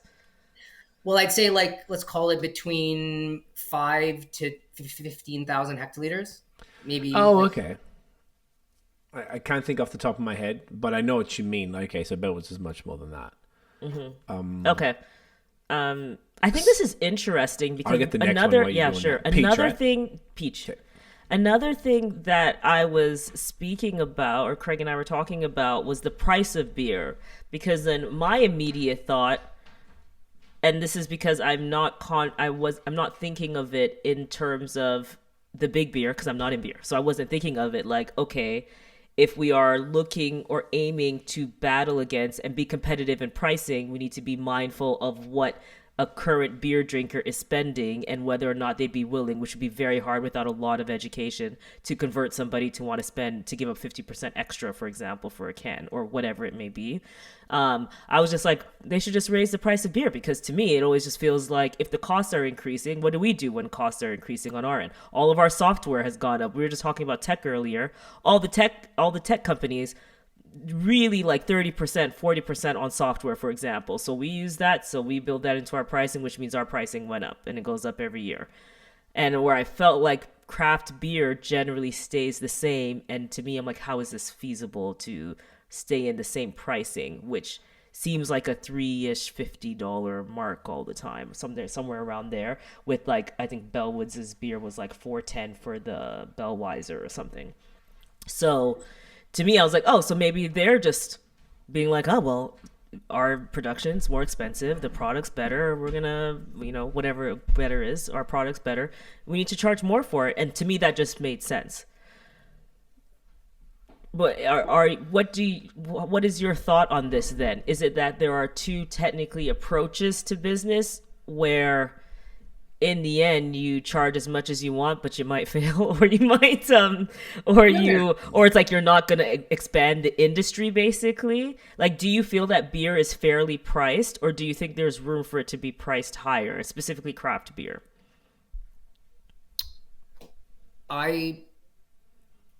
Again, this is less an attack on a specific brewery. Yeah, just your opinion, because I'm actually, in my mind, I'm just like, price it higher, and the people will learn to pay for it.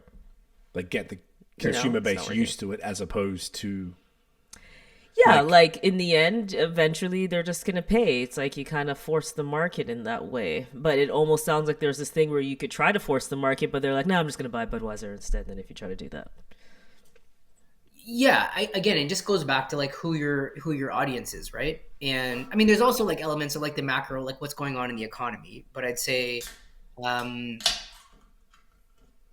look, I think that my point, I guess, about it is, if you ask my personal opinion, I do think that craft beer is too expensive, and I think that pricing has affected adoption. So that's my general kind of view. It's not targeted at necessarily one specific brewery. I think it's an overarching issue. And, I think that every business has different reasons why, why their cost structures are different. Like some breweries have lots of sales reps. Some breweries have lots of social media managers. Some breweries have marketing like there's a lot of, this is where I say this overhead number is very different for every single business. So it's hard to really say that, what's the fair price. But what I'm saying is more generally is, in order to effectively compete with macro brands, you have to be within the realm of reason to macro brands. Because if you're way more expensive, then you're not really, you're really trying to compete at a different type of, at a different level and I'm not saying there's anything wrong if Bellwoods can charge whatever they're going to charge. Good for them. It's capitalistic. Like they can charge whatever someone's willing to pay. There's nothing wrong with that. But what I'm saying is, that person that grabs a 6-pack of Coors Light is highly unlikely to spend double to get any craft beer. Doesn't matter who it is, right? That's that's kind of more my point. And I'm not saying that, that's where I think you have to be smart from a business perspective. You have to know it's hard. Like this is what I keep telling. Like if making money in craft beer is hard. It is a hard business to do. So it's not easy. So when I say I don't have all the answers, it's not perfect, but I do know, like, in order to really move the needle, I think we, more broadly, I think we have to be more efficient in general, and that's where I say that I think that the majority of, like, taxes are one thing, but I think there's a lot of other expenses that are going into breweries that are, also pushing up prices essentially. I was even thinking that. Go. Sorry, I was going to say, like, if you had asked me this question and said, okay, the only way, I'm just going to give you like a simple kind of analogy. If Stella, I'm just using Stella as a beer. If Stella was at $3 a can, and you tell me the only way your business is going to make money selling a lager is going to be selling at 50% higher than Stella. Like that's the price for you to make money. I would never do that business because I'm like, it's just, for me, I just think it's too big a gap. I think there is a premium that someone will pay, but I think if in order to make money, you have to price so much higher than a lot of your competition.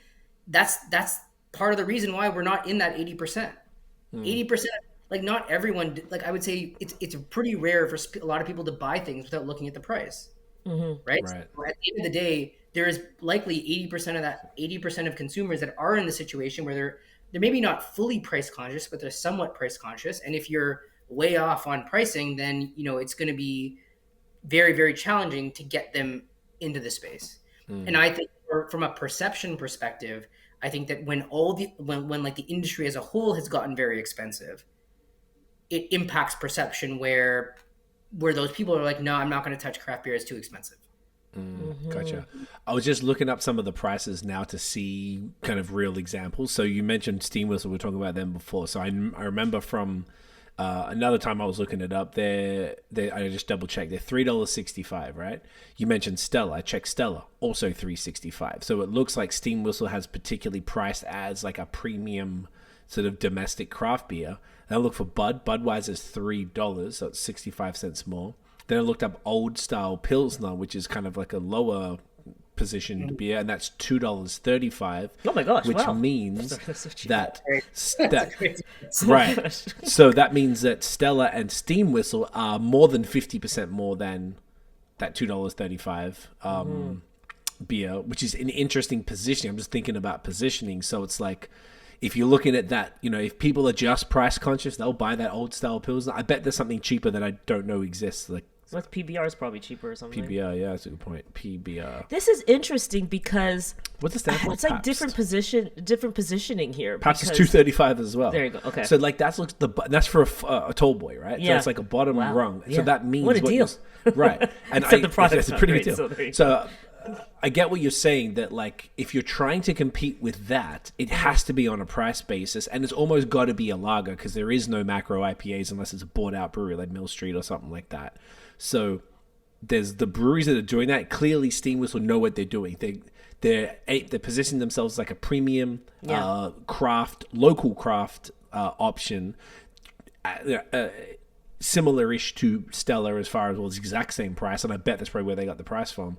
And I bet there's probably other similar, premium import, because it's still a Belgian beer, so premium import type shit.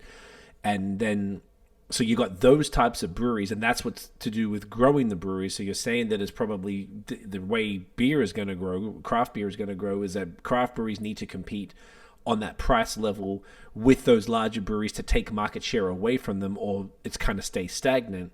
Then you've got the other breweries that we talk about that make a lot of the hoppy stuff and whatever, that have no intention of LCBO. They got a small thing, and they don't really give a fuck about that. They're making their stouts and barley wines and haze and all that stuff, and they're just like circle jerking for people like me who are keeping them alive, and they're cool with that. And they've got their own little scene. It's interesting, that type of world. The hype breweries specifically have their own little world, and they have different price points completely. They have different ingredient costs. They've usually got smaller batches, so therefore smaller batches ends up costing you more. It's just the way, economies of scale work. So it seems like that's like the two different sort of models. There's like the compete with the big boys, or don't give a fuck and do your own thing, and you're not really trying to grow beer. You just want to make, a lot of these guys tell me on the pod, they make the beer they want to drink.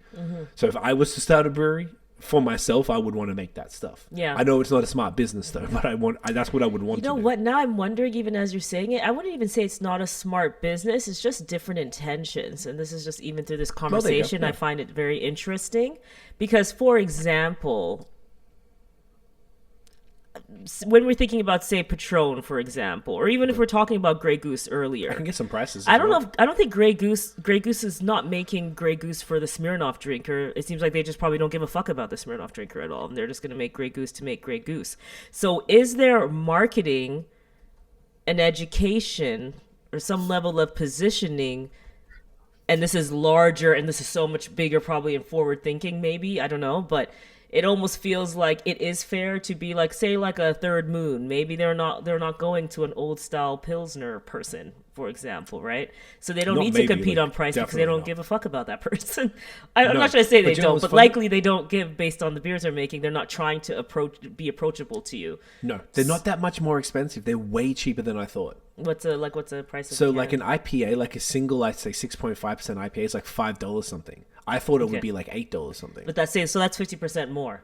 So right, but there's more than 50% the ingredient costs because of the hop. So it makes sense. Those New Zealand hops are so expensive, and you have to contract them like a year out. Like it's the hop shit is like, for those types of beers that need those volumes, it's intense. Well, we would hope anything that you pay more for than what a common price would be is because the ingredients, the quality of the material, whatever you're purchasing at a higher price, you would hope the whole point is that there's a difference between Banana Republic, and that's why brands technically feels like the smart business model would be that you own various brands at different levels. So maybe everyone's not going to understand this if I say this, but Diageo probably, I don't know if they own Smirnoff, but they probably own an equivalent of a Smirnoff, and then have like a very high priced beer,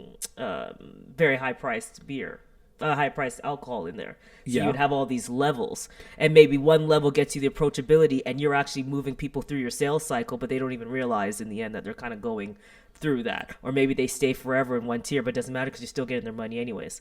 That would be the optimal situation. Like now I feel like what would be great is for like me to own Third Moon and own like Steam Whistle, and you own like then it's all coming to you. We're business people, but we also like that stuff. So I feel like we'd find a way to do both. A quick example, I won't say who told me this in case I don't want it out there.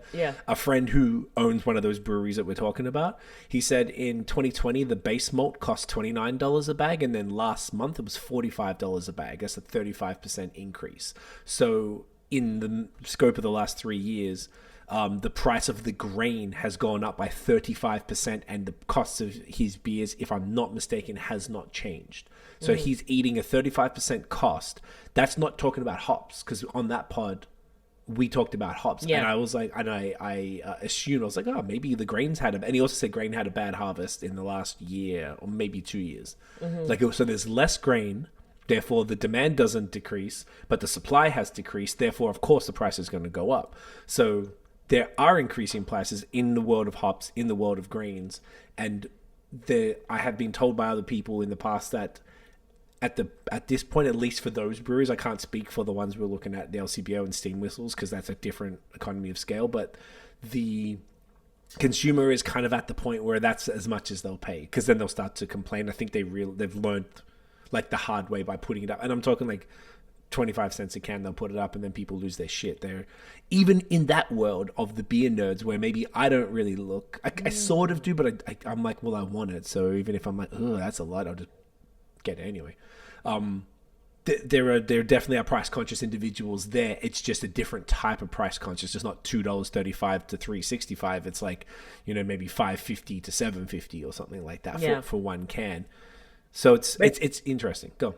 But here's I think the thing that you have to understand. Like, you can take this at a personal level and then amplify this. Would you say that your alcohol consumption has gone up or down? Like, you personally, not to put you on the spot. No, that's okay. I'm saying, like, as a general kind of thing. It's the same. I keep it the same because I have. Yeah, but the same. That's what I was gonna say. I was gonna get at, right? So your alcohol consumption is the same. Mm-hmm. So you're right. If for breweries that want to just kind of, let's call it like stay status quo, make the products that they're making and then rotate them through, then you're right. Then attracting you is what they want. They want the consumer to just. But in order to grow, if the objective is to grow, most businesses go into business wanting to grow and expand. You need to attract more people, right? So that's my point. Like, it's like, yeah, you're right. Like, I think that works for a segment of it works within this context of this 15% whatever audience of craft drinkers. It does not work for the majority of the market, right? And the point is, that's probably fair. That's kind of that's 100% fair, because in the end, no, 100%. That's 100% correct, because that means you have to know that, all right, well, that's it. I've hit my cap. Like, if we're not converting new people, then that means what I'm producing. Every week, that's why. Yeah, but it's like, and that's your cap, and that's because it. I think they can't physically make anymore. So like, but they also like they'll sell out, but it's not like. I don't know if there's a way for them without getting a capital investment to be able, what I'm saying? It's like, I don't know. I don't want to say treading water, but I think you see what I'm getting at. Like, I don't know if they're like, there's this massive influx of money where they're like, sweet. Well, let's buy 6 more fermenters now and we can fucking ramp this up and then try and get more people to buy this stuff. Like, I feel like they almost are like. Well, and then the way though there would be to increase your economic capacity, which would come from diversification of your product, potentially investment in marketing to a larger audience, because if you got more people to drink your beer, then you would have it, which means you might intentionally be saying, I'm going to cap here and I'm not, which is fair because everyone can run their business the way they are. Yeah. But if there is more of that, then we also would have to understand that that craft beer won't grow. So in the end, if it does end up being that, where it's like, hey, I'm happy to be here, which there's nothing wrong with, everybody gets to grow their own business, that almost feels like then that's gonna kind of be it, or it's gonna move very slowly because there's not enough people vying for big beer to take it down by creating these products, by introducing new approachable beers to bring more people in. I think it is a very interesting. Yeah. That's actually that's what you're that's kind of like that's kind of a problem in the end. It's fine. Everyone gets to do what they do, but that would for sure contribute, because those people are arguing making really phenomenal beers.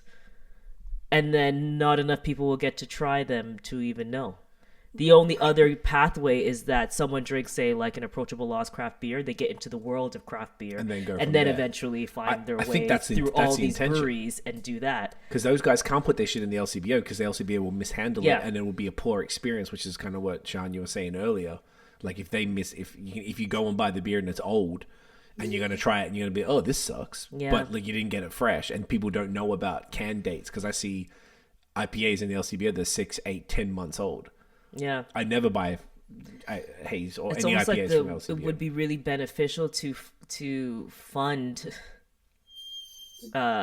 more contract breweries. Sorry. Do you know what I mean? You kind of need somebody who has a lower overhead, who's happy to produce more approachable beers that can get people into the craft beer. You basically need the higher you need the brand awareness for craft beer, bless you, as a whole. So you need the awareness funnel almost for craft beer to increase. Like you need that.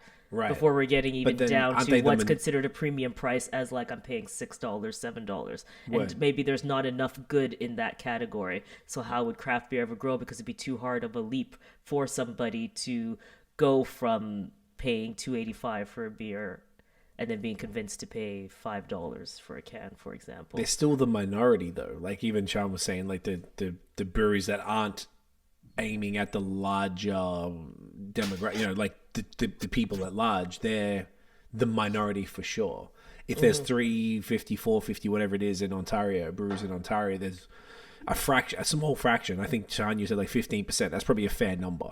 Are the breweries that are hyper nerd and that aren't proactively going after that. And then there's a whole another bunch, if you really want to get down to it, that I think are like local breweries who also aren't making the crazy hyper stuff, but they're also not doing LCBO price plays either to try and take away market share. So just while there's people who are selling their double IPAs that have got thousands of dollars worth of hops in them for $6, $7, $8, there's equally neighborhood-ish type of breweries. I can think of a few off the top of my head. I don't want to say it because I don't want it to come across in a bad way because it's not. But a brewery that's in a small town, there's one town, a one brewery town, like those type of ones where it's just a neighborhood spot. They can their shit. They might have one LCBO listing, but it's like a Belgian wit or something that's maybe not going to compete with Steam Whistle or sorry, not Steam Whistle. That's like Stella or whatever the fuck. So like, there's a whole bunch of those too. So who does that leave to fight the good fight?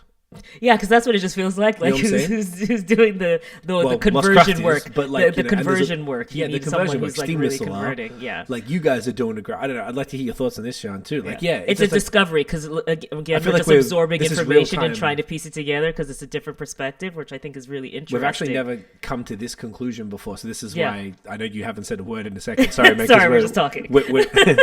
This is all we're understanding it all. We're digesting all of it because I think it's fascinating.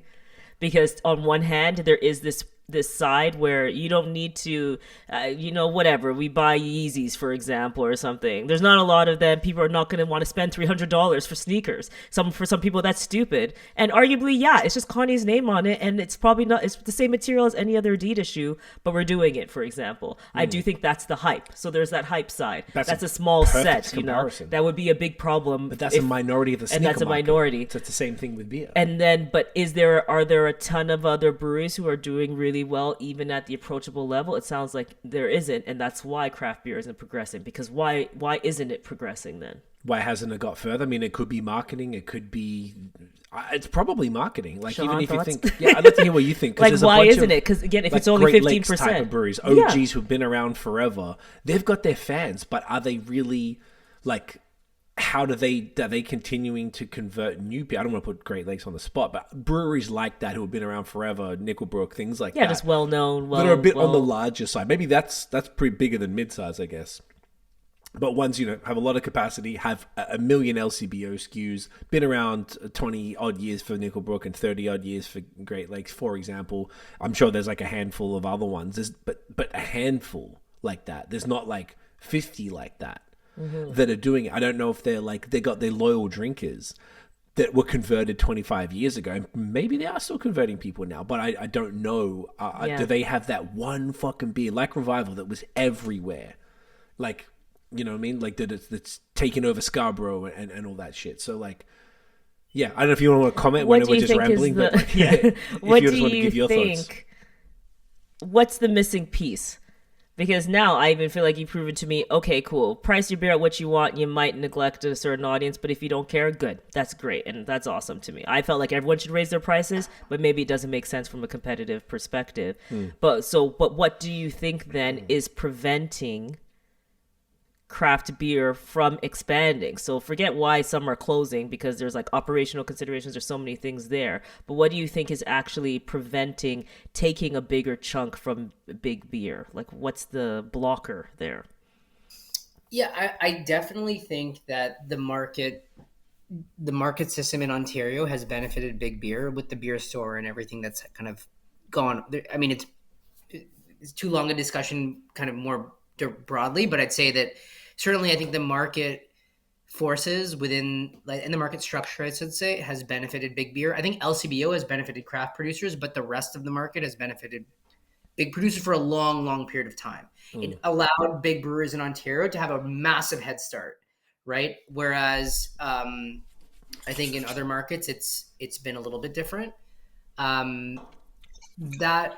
being said, I think price is it's not just price. I think you're right. Like I had mentioned this before, I certainly think that awareness is something that is overlooked, because the easy thing to talk to the government about is taxes, which again would love lower taxes.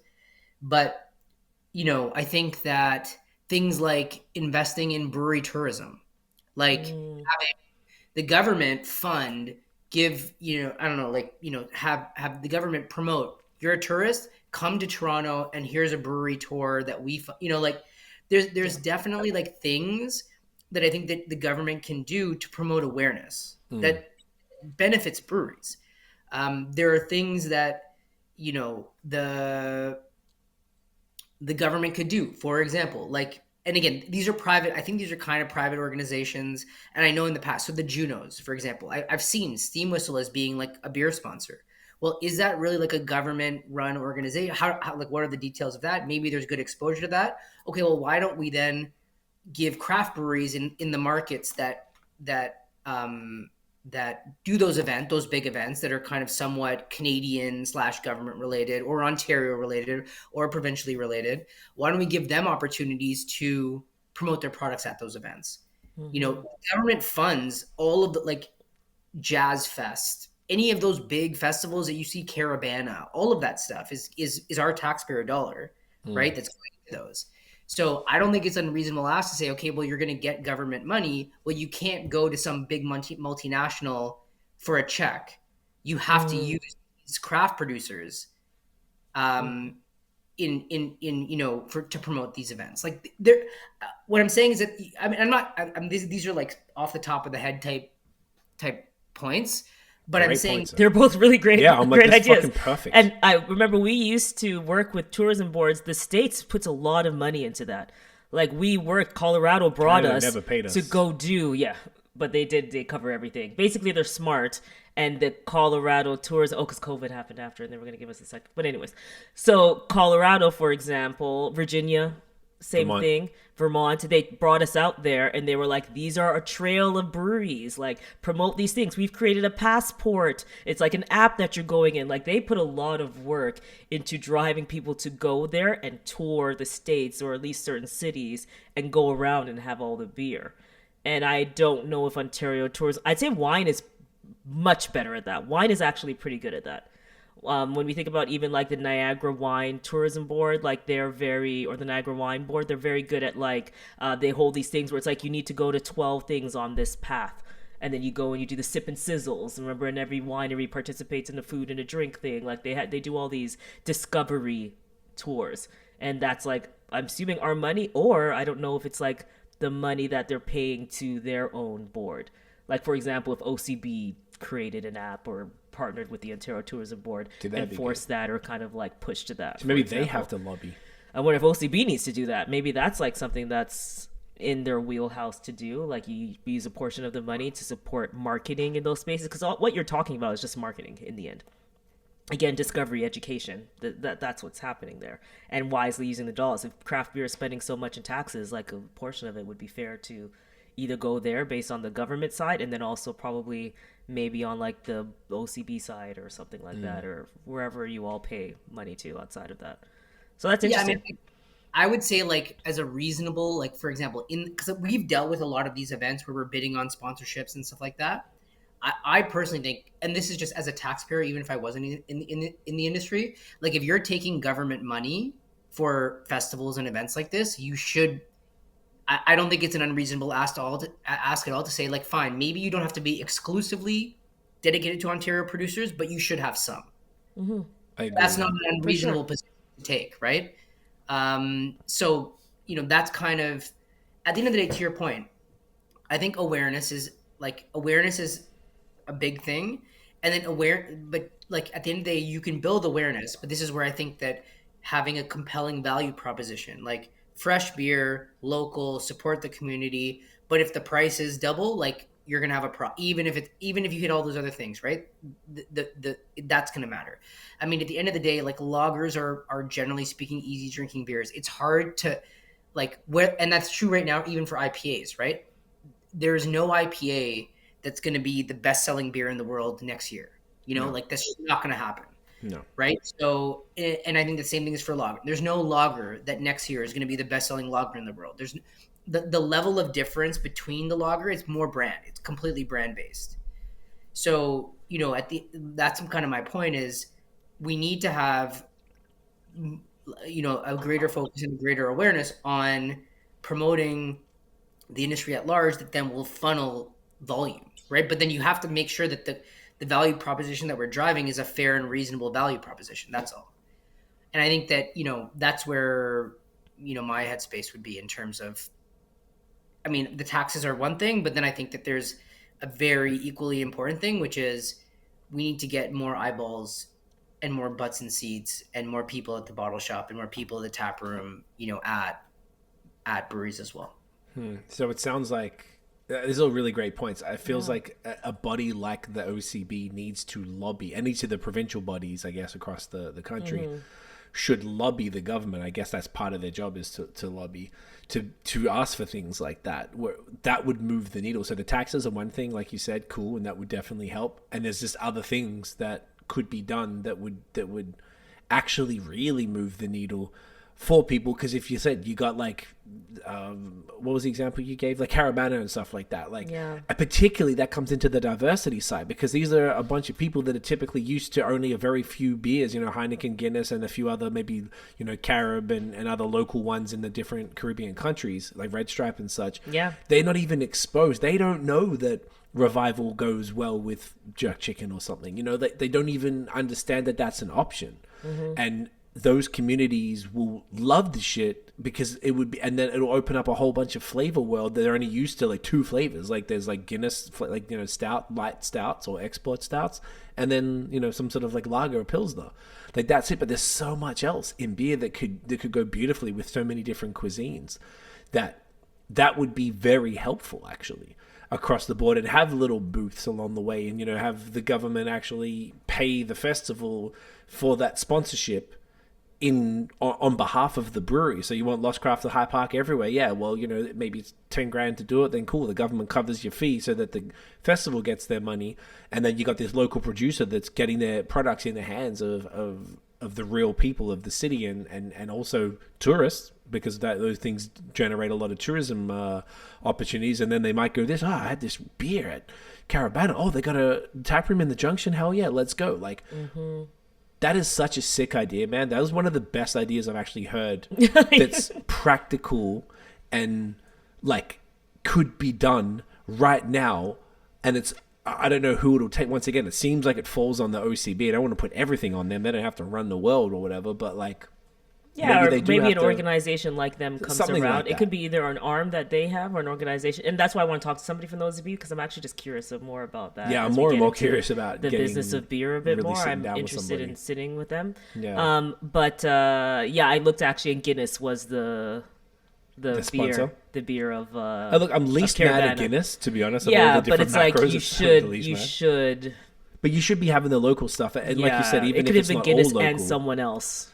For example, like equal billing or whatever. You like you're right. If you're getting government subsidies, you can't just be bringing in like a Brazilian multinational like AB or something. It's not fair. It doesn't help the local economy, and it's just money that's leaving Canada. You keep fucking sending money out of here. Like keep some in the country, guys, please. Oh, we love doing that, but this is fascinating. I just want to I feel like we didn't really acknowledge the peach Gin Fizz, dude. This was I just crushed that shit. That was beautiful.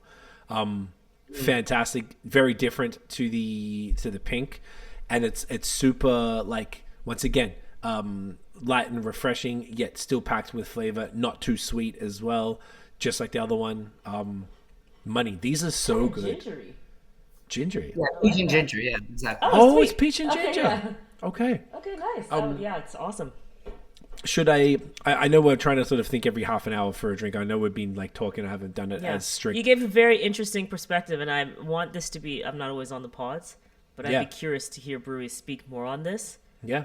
But it definitely feels like an awareness gap. The awareness gap is massive. I think we kind of knew that already, but it feels even just more evident in this conversation here. This has been that because there are different revelatory. models, maybe you can't. It's like, we have to have something or somebody who's really dedicated to this either educational arm or just placement arm, just making sure that the beers are placed more strategically than they are, because it started, now hearing you, it really feels like it is just on the brewer and the brewery, and that's it. And they so can it's barely- your ads, they your have too much to marketing do. ads, the events that you decide to do, and that's just it, and you don't actually have the government or anybody kind of supporting those efforts.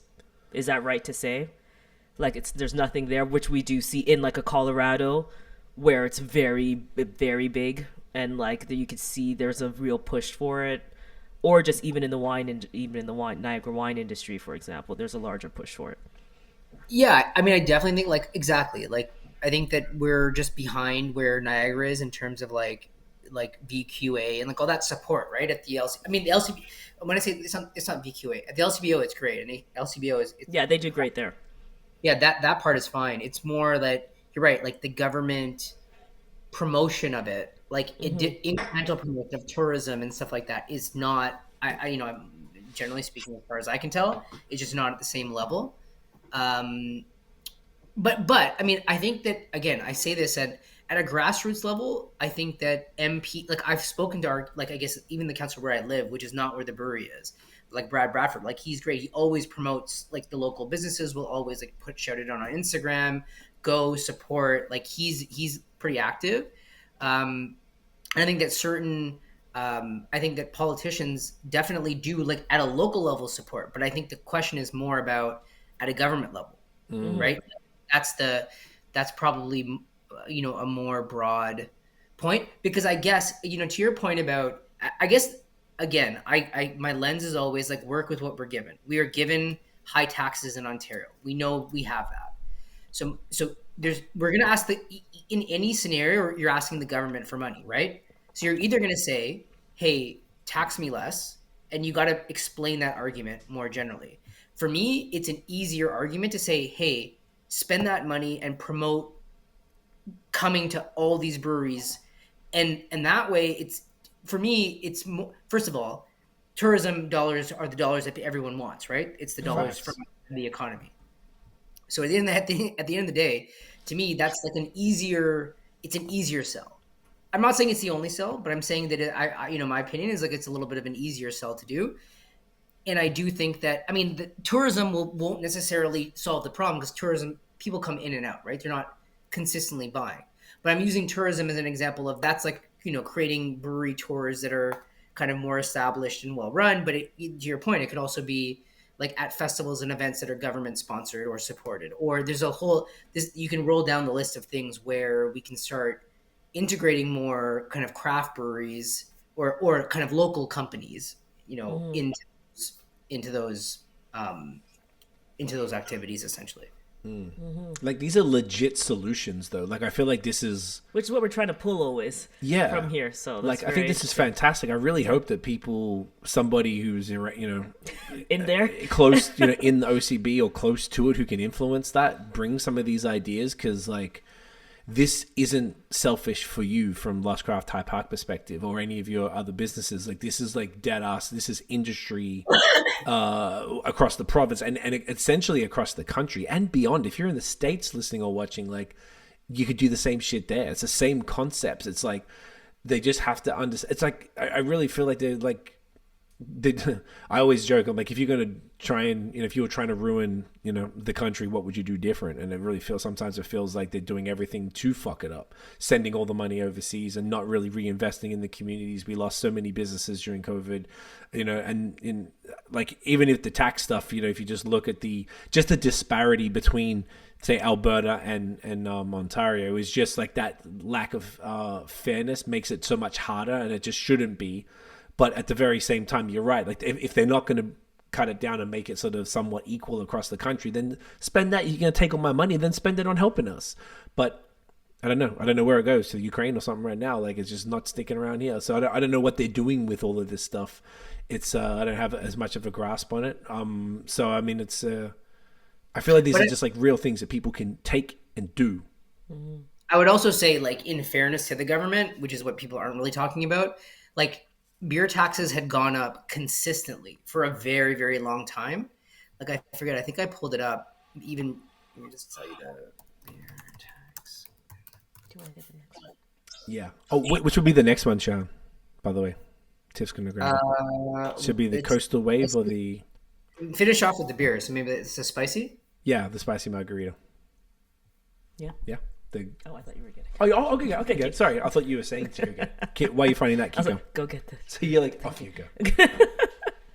While Shehan pulls up the those numbers for us. And sorry, what are you looking up?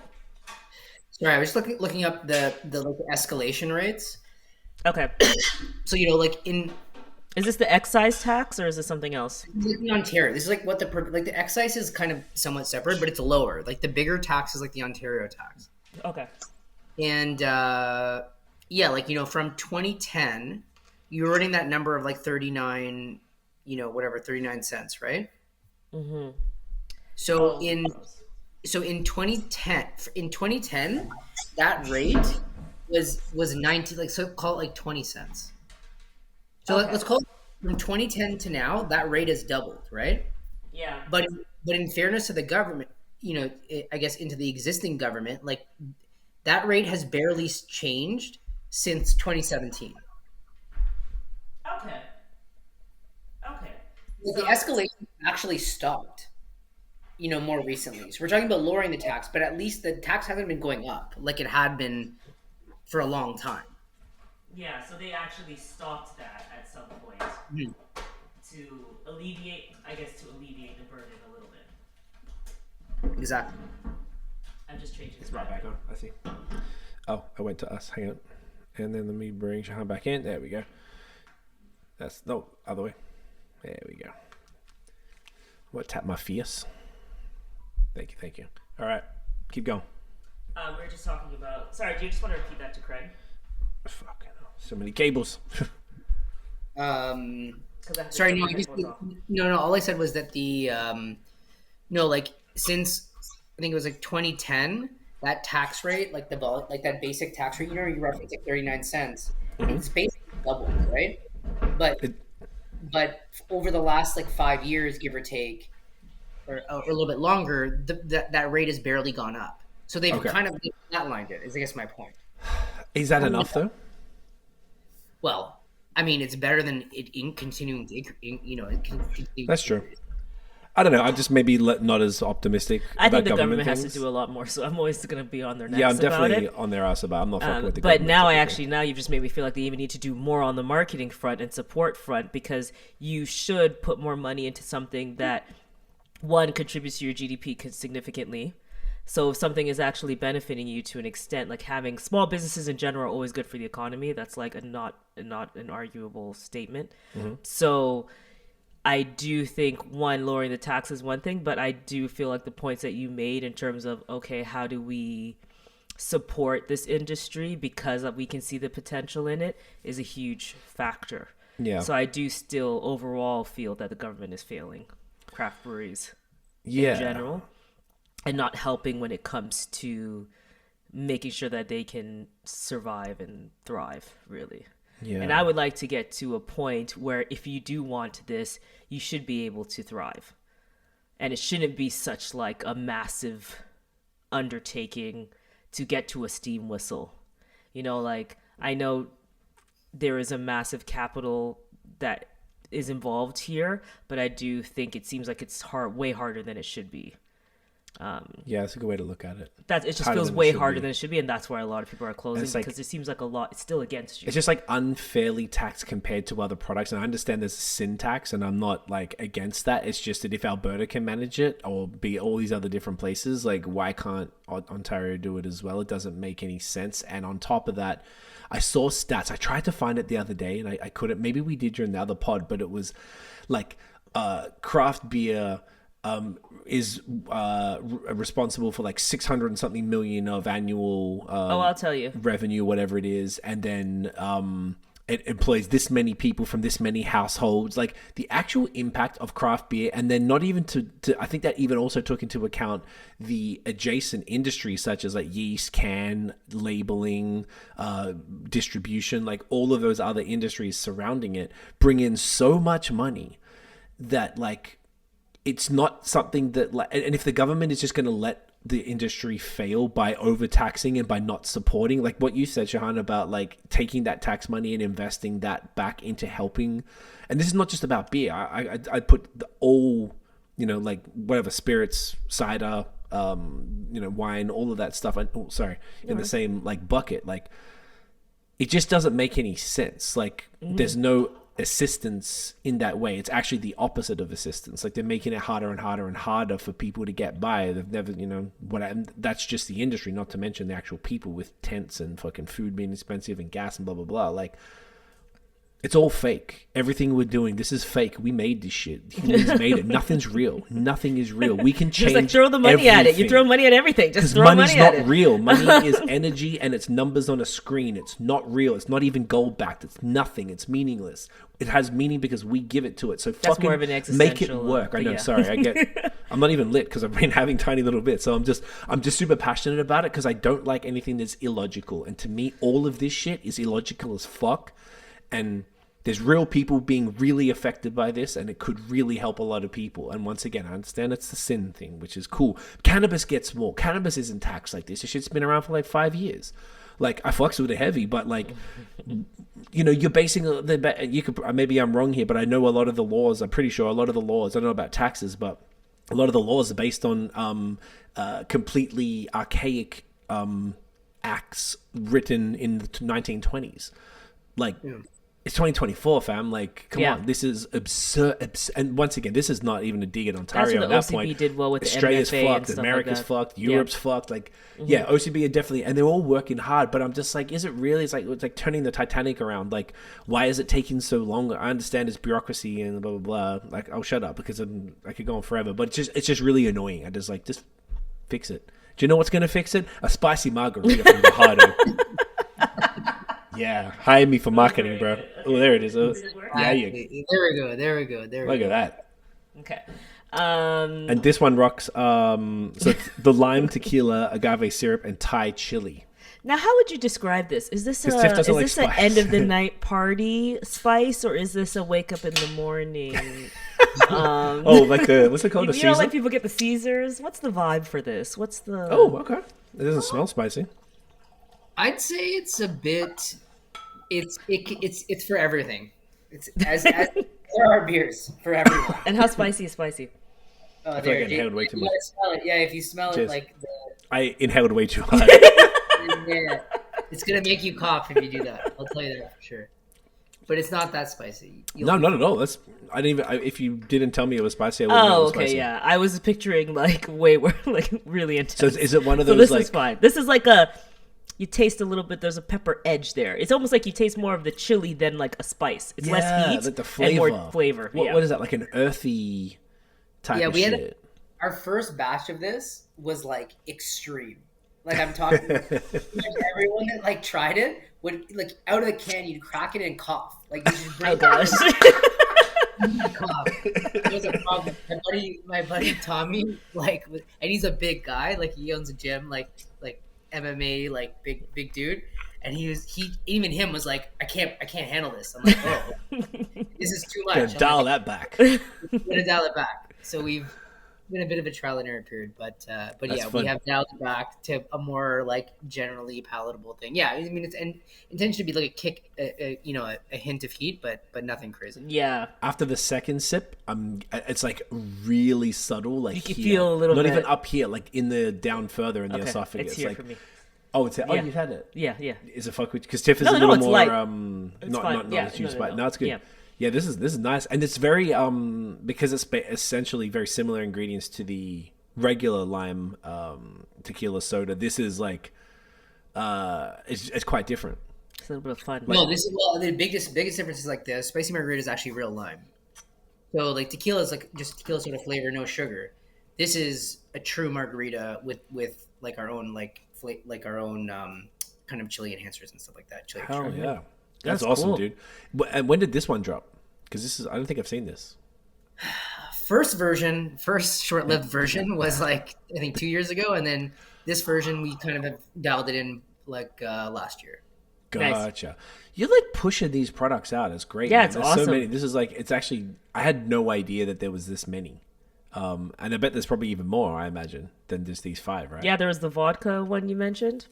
Yeah, we'll have more too. I think that we'll have maybe like a good 10 RTDs in the summer. Love it. Damn. Will be like pretty good. But again, we're not, we're trying to be measured because again, brand proliferation is a problem in a lot of the time. So we're trying to like make sure that every product that we put out is good. Like we don't want to put out something that's like kind of subpar. So it takes a bit of time. But I think that like again with everything that's happening with the whole changes to the MFA and RTDs going to grocery and convenience, we want to build like a really awesome RTD portfolio that's a little bit more unique, that's not homogenized big brand available currently. That I think that's kind of where we're positioned, where we're positioning kind of moving forward.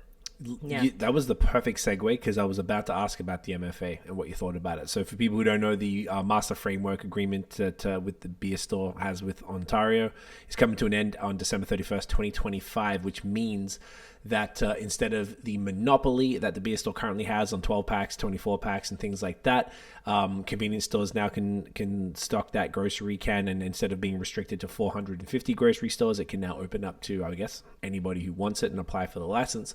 Love to hear your thoughts. Quebec's had the convenience thing in gas stations for forever, but it's not craft. It's all, the gas stations are all macro. That I noticed. You remember the one across the street from us that was all like... What about the Depp and Earl building? Didn't they have craft in there? Yeah, but that's not a gas station. So it's only the gas stations. I like Okay. that. And then the other ones, that one had a little bit of craft, you're right. And then other ones are... can choose, they can just order what they want. So, what does it look like? Are you excited about it? Is it a big deal? Is it going to be a large impact? Drive awareness. Yeah, like what are your thoughts on it as an actual producer? I think that we don't know enough. I don't think we have enough information to make a really qualified observation because I think the details on what convenience is very vague. So, for example, because I think if I recall, they also mentioned big box, right? They called it. I don't know what that Correct. means. Costco. I think it means Costco. Shit like that. Yeah, but Costco's like a grocery store. Like, does that mean like Hudson's? Like, is it the Bay? Can the Bay now have like a liquor store, right? Like, I mean, this is what I mean. The Bay I don't big know. box? Yeah, I see what you mean. It's just vague. You don't really know. I don't know what that means, but I think that I would say this. I think for the average convenience store, I don't see that as being a great mover for craft products, right? Like the average convenience store is going to want the most recognizable brands that they can quickly rip off. Also, convenience stores don't have a ton of shelf space, right? They can't like restock product like constantly. You would have to resize convenience stores to really have like, I don't know, you guys know, like when you go to the US and convenience stores with liquor, they have like fridges, right? Massive, These yeah. big fridges. So it, like you almost double your shelf space, so your real estate to add like liquor and stuff or beer or whatever it is. But then you got to think in retail, your margins are like you're looking at a per square foot. So if I'm going to double my real estate, pay double the rent, am I making enough to cover that, that cost? And If they even can. Yeah. Right. So it's kind of complicated, but I think that probably for the average convenience store, they're going to be leaning more towards big brand. Although I guess the government's saying that they're going to mandate some craft. But again, Really? What I think they're kind of, what I heard is that what I read anyway was that it's kind of designed like the groceries, which is like they have to carry some craft products. Huh. But again, it goes back to like the efficiency of doing that. So our craft brewery is going to want to deliver one case to 600 convenience stores across Ontario. That's You know what I mean? Like, it's like it becomes complicated, and that it's like to actually get the product there is going to be kind of complicated. And maybe, who knows, maybe like Coca-Cola starts delivering beer. There might be some like workaround to this. But, yeah, but it's going to be a little bit complicated. I mean, I think that also the next question is like, can breweries own licenses to sell product? Meaning, can we be a convenience outlet, right? And own our own stores? That would be like a different, model as well. Interesting. That's a good. Did we not? I feel like we talked about this at some I point. felt like not left field or something. I don't know why this sounds familiar to me. I feel like we've had this conversation. I think maybe you and I had it when we had a phone call like a month or so ago, and then and maybe tell me if this was you who said this to me, but someone was like, "Oh, why can't say Lost Craft open up a storefront on Gerard?" And it's just a small little store. You said this to me, so you talked to someone. somebody. I didn't come up with this. Was that you? Yeah. Okay. So, like, why can't there be a Lost Craft store that sells just Lost Craft and the RTDs and the High Park products in a small little space as big as this little room here? Yeah. And just have the chips that you have to fucking sell with it. Hopefully they dick that off because that's obscene. But just, why can't that be a thing? Because that doesn't make any sense. Why not? Because if they're giving that license, then why can't they do that? Well, that can be a thing now. Technically, I mean, again, the devil's in the details, but technically that could be a thing today. I guess if you're cheeky about it and you could have a separate corporation to apply for the license, get a storefront, and then only buy your own products from yourself, from a company owned by you type of shit. Yeah, I guess.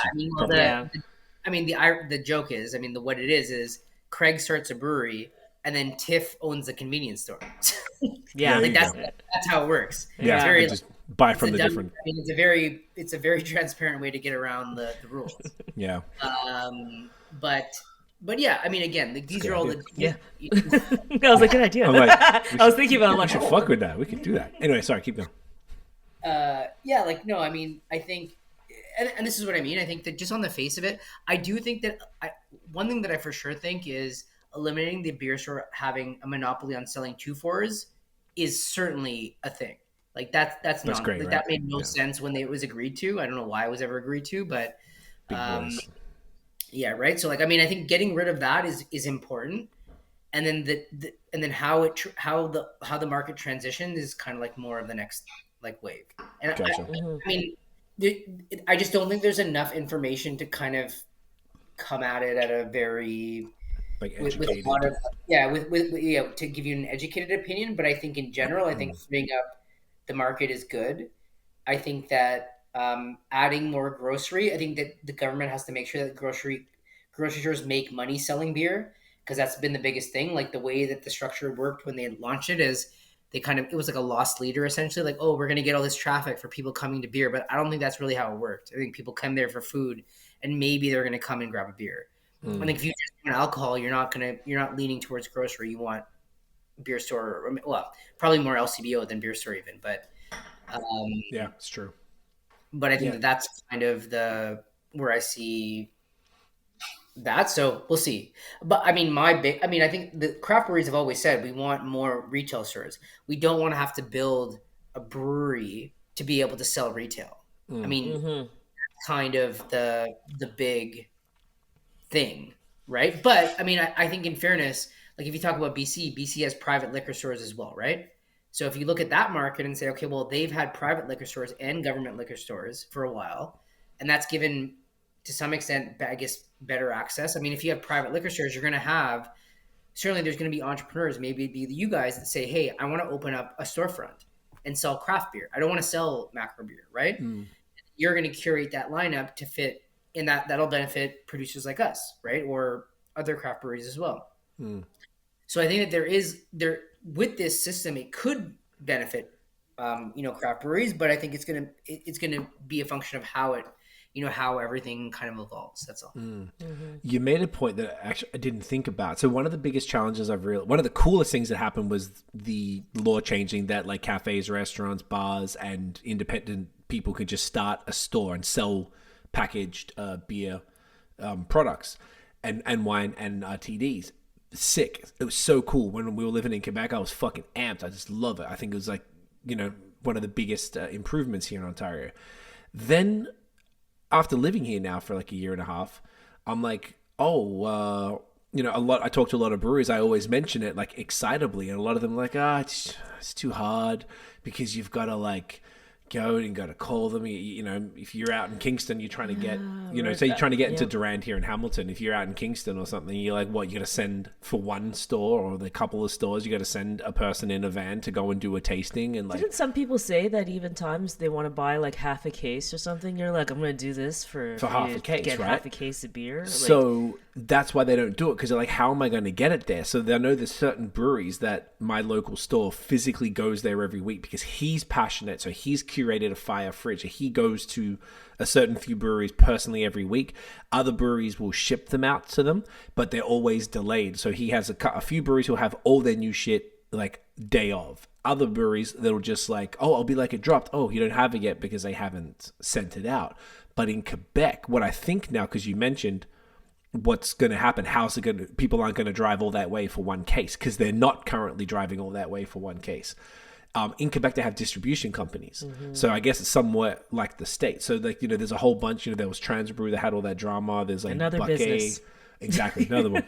So basically, it'd be people that would have a distribution company that would physically drive it around, and often they would pair that with sales reps. So they would offer a sales and distribution solution to breweries, where they'd be like, look, I've got my team of sales folks that have relationships now with all of the different convenience stores, and because that changes the game. If you've got convenience stores, I mean, how many are in Toronto, Hamilton, Barrie, Kitchener, Cambridge, Guelph, like tons and tons, like hundreds in each place. So then therefore it's worth it. You could have multiple sales reps if you're a distro company based in each city, and you would have a central warehouse where the breweries would ship their product to, and then they go and they just fulfill the order. So as long as the product is handled properly by the distributor, and then all of the invoices are kind of like quickly, because maybe I don't know how the money goes, I forget how that works. I think it goes through the distributor. Like the distributor sells it to them, they get their cut for selling it, and then and then pay out the brewery afterwards. So I would say that's probably the most likely thing, because it happened in Quebec. So it's probably what's going to happen here. But I always know everyone's always having problems. That's what I was thinking. There's always issues. There's always dramas. So I was like, ooh, great business. And I was like, actually, it was so annoying over there. It just always seemed like something was happening. There's always something. Yeah. All our brewery friends were always changing distributors because they were always doing something shady or not paying or not. Because you think about it, right? If you've got one distributor and I'm the sales rep for Hamilton and I work for the distributor and the distributor manages 50 brands, what the fuck? I'm going to go into the store and be like, here's my sales sheet. What do you want? And they're like, I don't know any of these. I own a convenience store. They just changed the laws. And then there became a time where some of the people who were distributing the beer started their own beer. So then it's like, okay, you're going to be selling 49 other beers and your beer's on the list. You're going to be like, no, I'm selling at every store. They're the ones who got in legal trouble recently. Yeah. So like... It's interesting. It's like Circle K Lager. That's like the newest.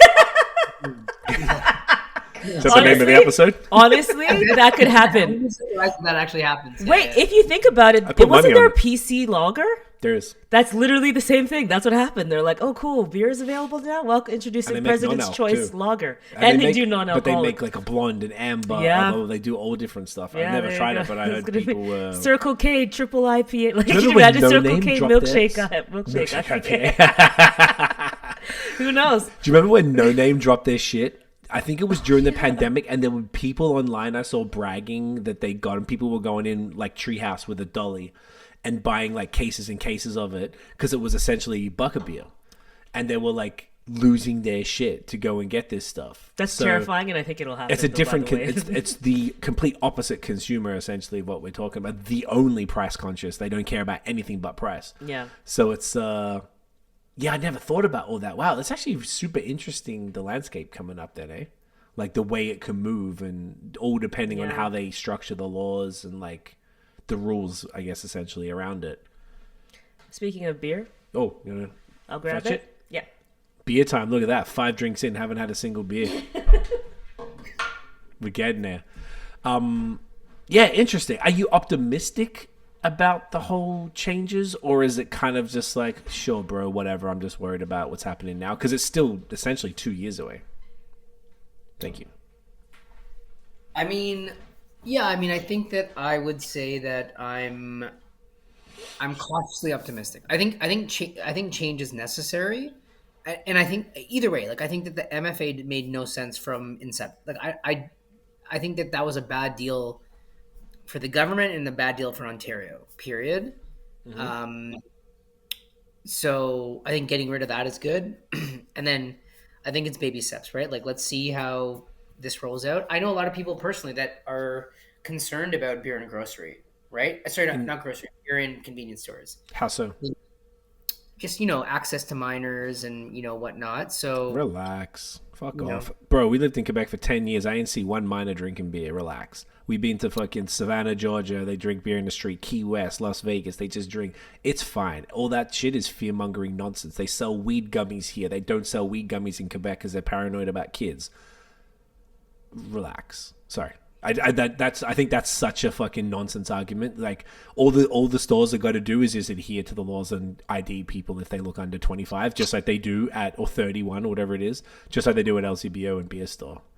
Like I feel like that's like, I don't know. I feel like that's nonsense. Sorry, keep going. yeah, I mean, who knows? I mean, at the end of the day, like I don't know. I'm just saying that I think that there is. People I'm are just saying that concerned. there's definitely people like that are concerned about it. I agree. I'm a little bit more libertarian, so I think that I agree with you that I think that Like chill. that people have to be responsible and Yeah. it is what it is. But we'll see. But again, I think that on the face of it, again, without those details, like if you just told me, hey, convenience stores can sell beer, that's not that great for craft breweries, especially Great in the point. context we're talking about like pricing. Like again, you're gonna go try to sell, like a $4 can of lager and price compete with a $3. $2.35. Yeah. Yeah, like exactly. Like it's not their same customer. You know what I mean? But again, if you have essentially like a group of craft, liquor stores, that's going to change the game. So that's gonna be That's very what I different. think it's going to be. That's what happened in Quebec. I don't know if when the last time you were there, but like there'd be regular depanneurs, like that would just stock macro, like they literally just had Budweiser, PBR, and maybe they'd have Unibrew because it's Quebec and because they were bought out too. And maybe they'd have Saint Ambroise or something like that, and then you'd have specialty beer stores where the owners curate the selection just like anything else, just like the coffee shops and bars and stuff that do it now. That would be my guess how it goes. So the average. Yes, I didn't. I waited for you to take the photo. Oh, you want me to take it? Yeah. Okay. Oh, you pour it. Oh, nice. Tiff's gonna pour the beer. While we're paused on that, get into some beer. There you go. Beautiful. This is Coastal Wave, Lost Craft in the fucking building. Hey, Shehan, do you know the hops in this beer? I do know the hops in this beer. It's Tell me about those hops. Amarillo and Simcoe. Very Amarillo cute. and Simcoe. How do you feel about those hops? Hey, wait. Tell me about the beer itself while Tiff's pouring it here. So let me get. Why is it? It's blowing me out. It's- I can't get it to. Okay, we're good. Tell me about the beer while I'm taking a photo. Oh yeah, no, it's our flagship IPA. It's a hybrid East Coast West Coast. It's a little bit hazy, a little bit bitter. So yeah, like it's our kind of biggest, definitely like our number one IPA that we sell, and it's kind of meant to be a bit of a hybrid product essentially. So a bit of both. A bit of that haze, that fruit, and a bit of that dankness with the west side. Look at that, mate. Oof, look at that head. That is gorgeous. Great pour, Tiff. Definitely has. Now you mentioned Simcoe Amarillo, super dank. Like tropical nose. Sorry, citrusy. Yeah, nice. Beautiful. Clean. Like nice dryness in there. Definitely hybrid East meets West. So it's like it's still got those tropical notes, but Simcoe and Amarillo are often found in Westies. So like, I like that. I like the East meets West. And this one, how long has this one been out? I think I had it with you in 2 years. 2 years. Yeah, 2 years. Yeah, I feel like it was new when we came to see you. That was probably 2022. I remember you were excited about this one and the High Park one, which was called, remind me, Rings of Saturn. Yeah. Yeah. Yeah, man, this is sick. And this is LCBO, right? Mm-hmm. Love it. Yeah, man, this is fire. What else do we want to touch on? Did we touch on everything? I know we've been talking coming up on 3 hours, which is oh shit, okay. No, I had one thing because I we're love in no rush. Shehan's If one of my Shehan's in no favorite rush. marketers in the world. So gang. I would like to talk just a small little piece for marketing. No, I'm in no rush at all. I just wanted to make conversation. sure that we were capturing because I knew we had a lot of great stuff on Yeah. the business tip we wanted to really touch on tonight. I know I like it there. Oh, It's he a likes milk it's mustache. the beard, the beer. Yeah, I mean, That beard is getting all juiced up right now. Right? Yeah. she was juice, my guy. Um, Covers up the grays. Tiff's coughing. just for fun, because you're great in marketing. We've been talking about awareness, for example, and how important it is. I think looking from, I know we've worked together way back in the day. You've done so much, obviously, since then. Are there certain like marketing tactics? Because again, we have a lot of industry people listening, and we talk about the fact that craft breweries need more awareness. Are there marketing things some knowledge you could bestow? Are there things that you did that hit? And are there things that you would say don't even waste your time with? I'd be very curious to hear your thoughts on that. Yeah, I mean, I think I've moved to definitely. I mean, for us, we've always been this way, but I think Sorry, Oh, you have to repeat that because I hit unmute for a second. Okay. no worries. Okay. No, I like more generally speaking. I think that with beverage, especially with beverages and beverage alcohol, like traditional marketing is liquid to lips. You need to get people to try the product. Right. So I think that for sponsors with us, like we're very focused on trial and getting people holding the can, seeing the brand, and trying the products. I definitely shied away. Like we've never really done particular like print advertising, billboards, like none of that. Social media for sure. We've done in the past, and we continue to do like a little bit of like with sponsored content. You have to obviously just watch ROI, right, on social media, because you can spend a lot of money at it and not necessarily see, you guys are that, but like you not necessarily see the result. So that's kind of like where, like we said, is more traditional campaigns of like getting people trying the product or getting scenarios where our products are the ones that are featured. And that's, I think that the days from what we see now in terms of like sponsorships and marketing, like the days of people cutting like massive checks aren't there anymore. Just there isn't the budget. It's a harder economy. So for the most part, we're really focused more on like product related opportunities. And does that involve, you mean when you say try the product, so you're actually like event, is that you're talking about in person, get the beer in their hand in person somewhere? Yeah, like festivals where like they need a beer sponsor, so we'll like we can be the beer under like whatever terms. Like so, I just mean it's more product related. It's not like, hey, Lost Craft is going to have a billboard on front and Dundas. Yeah, or like which breweries did though? There were some that I was like, oh, you guys got money. Oh, maybe it was Amsterdam Lawson's only. in That the would make States. sense. Remember Lawson's Yeah, in but in Boston? Ontario, someone was doing it. I think it was Amsterdam, maybe. I think I saw Sawdust might have. Wouldn't it be sick if you're driving down the Gardner coming into the city and this big fuck off Lost Craft billboard? Yeah, right you know what I before mean? Drake's like random, Yeah, always right? obscure billboards that he has. Like, Or right near the BMO Stadium, you just come past and like, oh, it would shit, be yeah, pretty. fuck It would yeah. be pretty sweet. That's like so heavy impressions, traditional, and no way to determine. Well, how, with if it all of works the or traffic, not, people be basically. sitting staring They for are. a while. That is a Fucking fair crazy point. city. Okay, so you're really focusing on in person, direct to the right in front of the consumer. And yeah, okay. I remember when you I don't remember what year it was, but the rugby. Remember you had I thought that was awesome. I think about that. You were like the official beer of the rugby. What was it called again? The Wolfpack. Wolfpack. And you had that. There was like a beer garden or whatever it was called on the side there behind the goals and stuff. That was sick. That was a vibe. That was when my brother was there rocking that. That was just cool. Just seeing y'all like rock that out. People were just loving it. Would you try to get like the beer into like the stadium? You know, like in the States, we're doing a lot more of you see a lot more craft in like larger venues, such as I guess here in Scotia, Rogers. Our all friends that type of are stuff. in the LA Stadium. What's SoFi. Crowds and Hops is in SoFi. Yeah. What's the? Hang on, it's not Rogers Center anymore. What's that called now? The Blue Jays one? Crypto, probably something. No, the Blue Jays. That's Staples Center. What's the Blue Jays place called in downtown Toronto? It's Rogers Center. Oh, it's still Rogers. Okay. Oh, Sky Dome. Now it's called Rogers. My bad. I remember when we went there, I saw there's like a craft beer lounge apparently on like the second, like the higher up floor and stuff. Like, could you get, or is that even interesting to get the beer in places like that? Yeah, for sure. I mean, that's great exposure, right? So we're hopefully next year, like next season, we can try to get in there.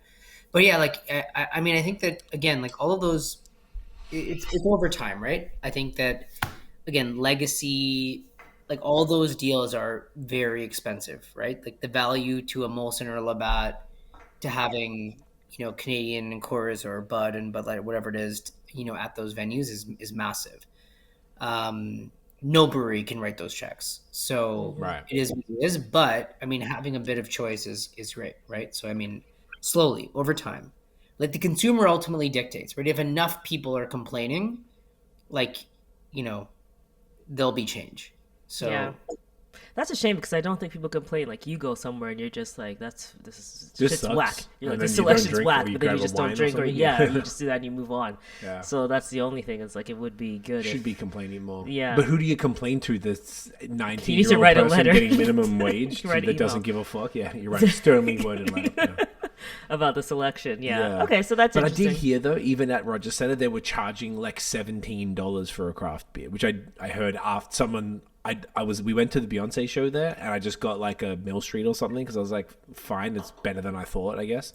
And then I saw like later last summer, that there was a friend who went to just a Blue Jays game, and they had a picture of like a Bellwoods beer. They're like, so $17, what the fuck? Like, so like I don't know if I guess that's in line it's like with a the hot price dog gouging is like $12 of or a place something, like that. probably. Yeah. That just kind of fits. well, that's the funny thing, right? Like it's that, you know, they sell the short cans. I forget the deal that they do, right? It's like $5 for like a short can of Bud, and you're comparing that to Yeah, you could get $17. yeah. You're like, well, you know, this is going back to my original conversation about where price Pricing. matters. There is a number, right? There is a number where no matter how good it is for the average person. Yeah, not Craig, because Craig is like, I'll pay the $17. Yeah. It is what it is. I was thinking, I was like, what you would know I do? you I would. was You like, know you would I would pay pay the the 17, $17. but I would have like 2 and not 7.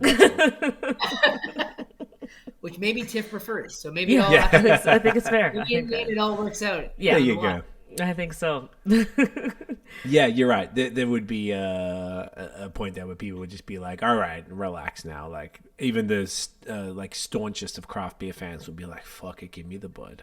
Yeah. Like, I think it's usually, there's not that most people are cool to do it that I know. It's really just me. I don't really know many people aside from myself who would not even touch it. Yeah. That's the you know, we're a little hectic with that, but yeah, that would probably be another good growth opportunity.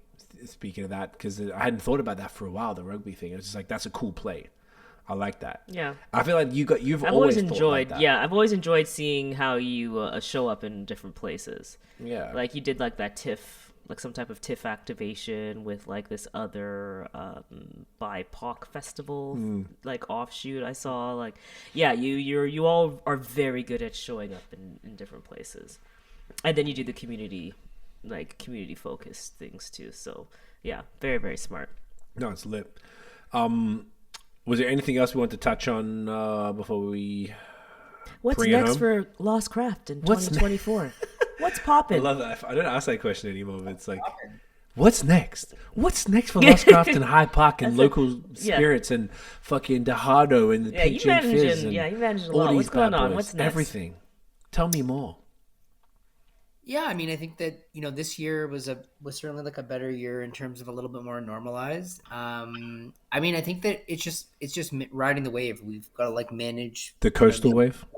the coastal wave, exactly. Well done. Sorry. No, like I mean, I think we're certainly trying to manage. There's a lot of shifting going on in the industry. There's a lot of, to your point, like mergers and like different things going on. So we're certainly trying to be on the forefront of that kind of stuff too. So, we're definitely looking to expand and grow and kind of continue to build a sustainable, business, which is, what we've always wanted to do, and obviously make great products and build like, a very strong, community. I think that's something that's like super important to me in terms of having a brewery that's unique. Like there's many breweries in Ontario. I think that the experience that you get when you come to our place is certainly unique. So we want to continue to build on that and grow. And yeah, I think that, moving forward, I think the idea is, more products, more diversity, more different types of things, and not just segregated to one thing specifically. And yeah, we're excited for the changes, to your point, that are going to come in a couple of years as well, and we'll see how things go. Oh yeah, love it, man. This is great. This has been such this is the perfect conversation. I knew it was going to be great because I knew we were going to talk about this stuff, but it's such good timing because we just did that other pod, and now you've kind of answered a bunch of the questions, like some of the open stuff, and given some it's like genuine... a very cool perspective and just like more insights than we had before. Yeah, because we're looking at it from such an outside perspective, and maybe we have opinions on stuff, but maybe we're also not educated. So it's cool to sort of like have the opinions and then hear them like, okay, cool. I'm like starting to understand it. So hopefully this has given a lot of value to people, whether it's you're in the industry or not, just to, hear about what craft brewery owners are dealing with out there, and what's really the day-to-day that people in the industry have to sort of handle. Like you said, Tiff, on the last one, like hug a brewer. They're dealing with some shit. If you see Shehan in the street, don't even talk to him, just hug him. And say thank you. Maybe walk away. A quiet peck on the cheek. Okay, maybe not so Whisper far. in his ear, maybe and then not walk that away. far. Okay. No, do it. I'm serious. Shall we take the little like you should still do the screenshot so we use it for sure. It's not for the thumbnail, but it's for what's it called? I'm gonna hold the only beer. I'm gonna hold up. There you go. You got a different one, yeah, different one. Different one. There we go. All right. This is so weird because the camera isn't usually where it is, so I'm trying this far away. Yeah. All right, here we go. Oh, just got him. There we go. All right, you ready? 3, 2, 1. Perfect. As always, stick around just once we wrap this up, and we'll finish up off air. But brother, thank you so much for the chat, man. This has been great. This is really insightful, and congrats on all the success, man. I mean, that's huge. All the things you're doing, like just once you casually just listing off all of these crazy things that you're doing. It's awesome. It's wild. It's inspiring. It's beautiful. It's love work. You guys put it in work. You've been putting in work since 2015. Yeah. In this industry, at least. I'm sure you were working on something else before then, but yeah, man, it's a beautiful thing. I'm really proud, and you're a champion, and I'm excited to get down. I know I want to see it again, and Tiff, I haven't seen it, so I would really like to come by. So we'll figure that out. But where can everyone find you online and in real life, like whether they're for both brands? Oh, a lot of handles at Lost Craft Beer, at High Park Brewery, at Dejado Tequila, at Drink Local Spirits. That's nice and easy. And what's the address to come down if people want to visit? 839 Runnymede Road, Toronto, Ontario. It's near the Runnymede subway station, right?